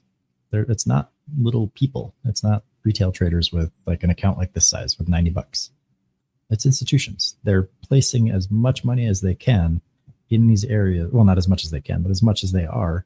They have to break up their buys. So what happens is when price kind of finds an area where they determine that they want to accumulate, they can't just place one buy with like $7 million, because what'll happen is they'll get chain filled. They'll place a buy here. Some of it'll get filled at 227. Some will get filled at 228. Some will get filled at 229. Before they know it, they're up to like 290, and they're still getting little partial fills. It'll take forever, and it's just not worth it, because once the price gets up to where they want it to be, or where they finally get filled at, everyone else is already selling, and then they're behind the curve. That's not how they do it. They want to do the other way. So what they do is they wait till price comes down to an area they like. They'll place a partial fill. They wait for it to leave. They wait for it to come back. They place a partial fill. They wait for it to leave. Sometimes them filling is what pushes the price up. And sometimes what they do is they add to their positions over and over and over again, and they intentionally chain fill to rally the price up to compel other institutions to catch the run, and then they extort them and they sell out as those other ones are still pushing. And that's what we look to do. Or I can't say we, because I don't speak for Penny Boys. That's what I look to do. I'm just looking for those bigger, more drastic moves when the volume is there and running in this kind of market. And I just look to piece my way in. And then I wait for the big move to happen. Then I sell out into that strength. And that's it. That's the big secret sauce. Now, if you don't have the psychology or the discipline to do that efficiently, you're going to struggle. And if you don't know how to not live in denial when something invalidates those structures beyond the point of your willingness to hold it, you're going to struggle as well, and it's going to not feel good. Top says, NVTS, please, 1260, I'm done for the day. Oh, that's nice. Yeah, that is your goal. It's your target, you said, was 1260. That's right here. It's beautiful. And you're catching it right before that massive zone. I love it. It's a beautiful setup. And you've got multiple, like even if you just draw this box here, right? You got multiple, like it moved in, caught it, sent it back, moved in, rejected, moved in, rejected, moved in, rejected, caught it, ended up sending it to the upside, pushed back down, rejected, pushed back down, rejected, caught it, did a little bit of slingshot action, and that slung it down to the hard range down here at market open. So yeah, I mean, if you're just catching it for a drift up into that rejection zone, it seems like a great way to take profits, great area. All right, so it looks like SSKN is also kind of pushing up. Now remember, this has already been up here, right? So we don't want to have expectations or have any bias, right? Price has already been up here higher than it currently is. Price has already been up here higher than the range that we drew. But my cost basis is lower now. So if it comes back up here, I can always reduce my position size a little bit. Just like on GWAV. Remember, we only picked high potential entry opportunities, and that's all I've done. I've traded 2 things today. I don't have to jump around between 10 different tickers. I've looked, and I could have even been more patient with this stuff too if I wanted to. I didn't have to jump into GWAV. We got a massive red candle here. I could have just passed on that. The likelihood of that doing a 25% pullback and continuation is pretty high, but I decided to place it because of the area that it was in and because of what my chart told me to do. Let me just swap back over to this one because we're starting to get a little more push. And again, that's all I have to do. I only pick high potential setups for these, and I only trade them in a way that I believe is in alignment with my risk tolerance and my trading plan. So I don't have to worry about trying to be right all the time or having my identity destroyed if I get something wrong, because I've got a comprehensive trading plan that is simple. It's simple and easy to follow, but it's robust enough to keep me making level-headed decisions that are based on something outside of my own brain. Oh man, 10 minutes to complete an order through your bank. So that is terrible. Sorry about that. So that automatically means like day trading is off the table for you, unless you're trading something super slow. That's a swing trade account. But I think you also said something about your bank offering you guidance and stuff too. So there's value in keeping it. But yeah, you're probably just going to want to swing trade or do like mutual funds. So mutual funds, just so you know, those are only bought and sold once a day. You can't like day trade a mutual fund.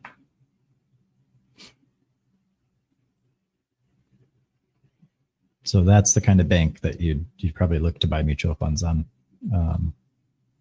That's insane though, 10 minutes. So they might be like, they might have just really horrible priority with the exchange. I wonder if they wanted to save some money. A lot of advantages for you to work through your bank directly. Yeah, I mean, so something like that. I mean, that's perfect for like the rest and retire stuff. That's a 3 times a month newsletter that Mad Maverick builds out, and those are just basically long-term holds. You just you can DCA into them, or you can use some analysis and kind of fine-tune your entries. But those are great for just buying little pieces and just selling them off over time, very long, like months, years. You know, the retirement plays. Oh, there you go, Tap. Just sold NVTS. Greed can't take over. Time for the dog. Yes, yes, yes, yes. Go spend time with the dog. The dog is the best part of the day. Well, the dog and your girlfriend. Don't forget, you have a girlfriend too. Can't all be dog time.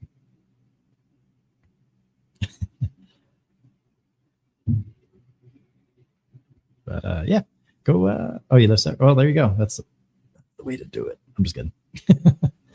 No, we'll go enjoy your day, man. Thanks for being here. I appreciate it. Thanks for sharing, and I'm glad you're able to slam yet another profit. It's good stuff. Just keep on keeping on, man. You've got it. She can't hold the stress from my trading. I have no stress, but she does. Yeah, fair enough. It could be a little bit, it's a little bit new to people that don't have practice in a framework. Be a little bit stressful. But go enjoy your day, man. I'm glad you were able to hang out with us. Let me check my calendar real quick. Also, I do have like a hard cutoff at 1:30, but I have stuff I got to do before then too. So I just want to make sure I got enough time with you guys. I was really hoping these would take off sooner, but you know, when we hope for things, the market gives us the opposite, right? So it's got to hang out. Just hanging out. Just waiting. Almost finishing my monster.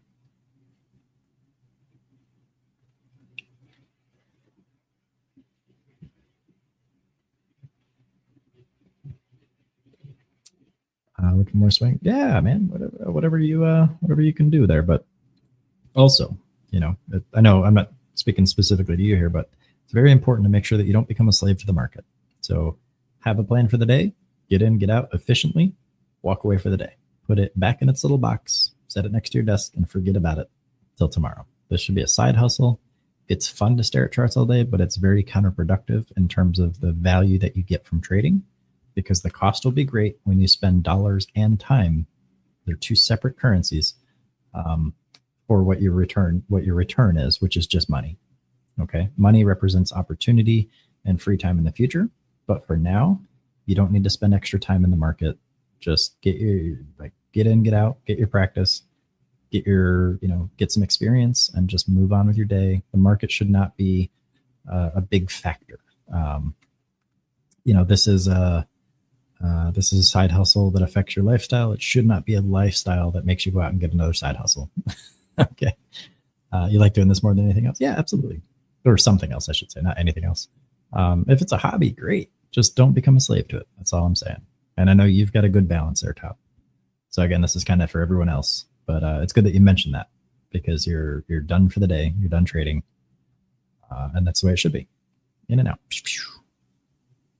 I don't like hanging out at my job after I clock out. So I'm not getting paid any extra, right? Hassan31, are these streams uploaded somewhere that I can retouch on some points that I missed? Absolutely. So let me put the YouTube link. So I'm on Tuesday specifically. I'm on Facebook, YouTube, Twitch, 2X accounts, and a Kick account. So we're all over the internet. Well, let me grab that YouTube link just for you.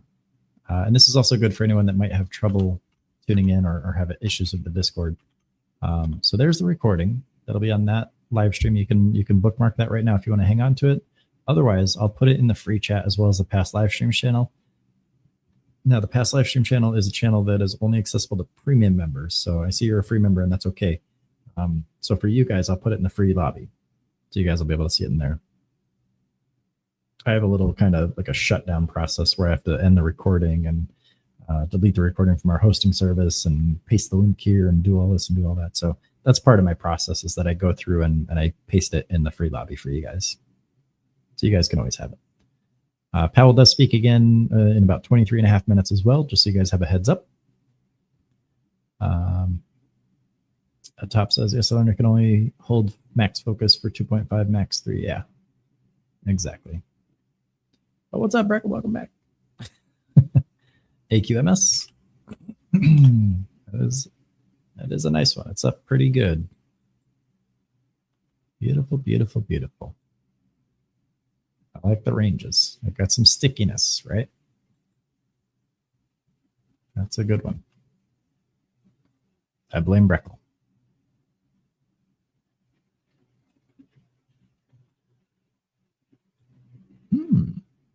Delicious. All right. So for these, unfortunately, I'm still just kind of hanging out waiting. There's not much I can do. I can't speed this up, unfortunately. So we'll just have to keep watching and waiting. Did the market pop on Powell speaking? He doesn't speak yet. I think he's got another 22 and a half minutes. He's at 12:20 p.m. Eastern, I should say. Yeah, and if you guys are ever curious, make sure you bookmark this watch list page. I update it every Sunday night, just so you guys will always have access to it. Bookmark that, like pin it to your browser, whatever you got to do. That page has the earnings schedule for the week. It's got the Fed stream for the week. It's got broad market analysis, and it's got a handful of tickers, usually like 5 to 7 tickers that are like for the week. And it has bullish and bearish scenarios for all those, in most cases, I should say. I know I just used an absolute there, but I always like to give myself a little caveat. But yeah, you'll always see the event schedule there. And it's easier to just have the same link on a website, because you can't always access Discord. I just finished golfing. Hell yeah, man. Good stuff. How'd you do? That's good stuff.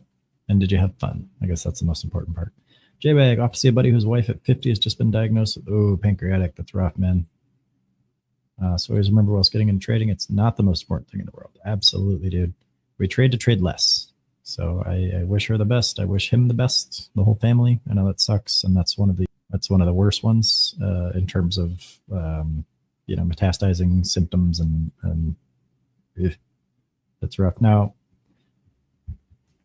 I've also seen some people survive it. So, it all depends. Every case is different, and only the doctor knows, that kind of prognosis. But dealing with it and just having that kind of mortality in front of you is always rough all around. So that's rough. That sucks. And I hate it, but our society just does not talk about those things. It is just, it's such a taboo subject, and that makes it even harder for people to process. And it just sucks. So I'm glad you're able to be there for your buddy, and I'm glad that he's be able to be there for her. But I'm sorry that happened. I know it's just one of those circumstance things. And you're absolutely right. Trading is not the most important thing in the world. This is just a means to an end. It is just again, it's a side hustle to provide you with a little extra opportunity. It will gradually influence your lifestyle. It should not consume your lifestyle. Go live your life. Don't just devote it to charts. These are just shapes and colors. Any thoughts about TMQ? Yeah, so that one we already plotted out earlier this morning, and it kind of ripped up out of our zone. I didn't trade it, so I'm not going to sit here and claim that we traded it or anything. It just happens to have had a little bit of a dip down here and a blast to the upside, a pretty clean one. So if I had to, analyze it here, the volume's pretty inconsistent, so it's pretty high risk, but you've got kind of a bounce pad right here, I would say. Yeah, that's probably where I'd be looking. And then, of course, you got kind of a really weak zone right here. So let me just draw that. This one right here is probably where I'd be looking, but even that's transitory. So if it wants to come down, you're looking at potentially low sevens again if it doesn't want to hold there and blast up. But here, not so good, in my opinion. So it just kind of depends. I kind of rambled a lot this morning about the strategy. But I do like it. It's got a good... It's got a good setup. We just got to wait for it to be in an area of high potential before we consider a risk on it. On 12 over, which is good for you. Always a good day away from work. Absolutely.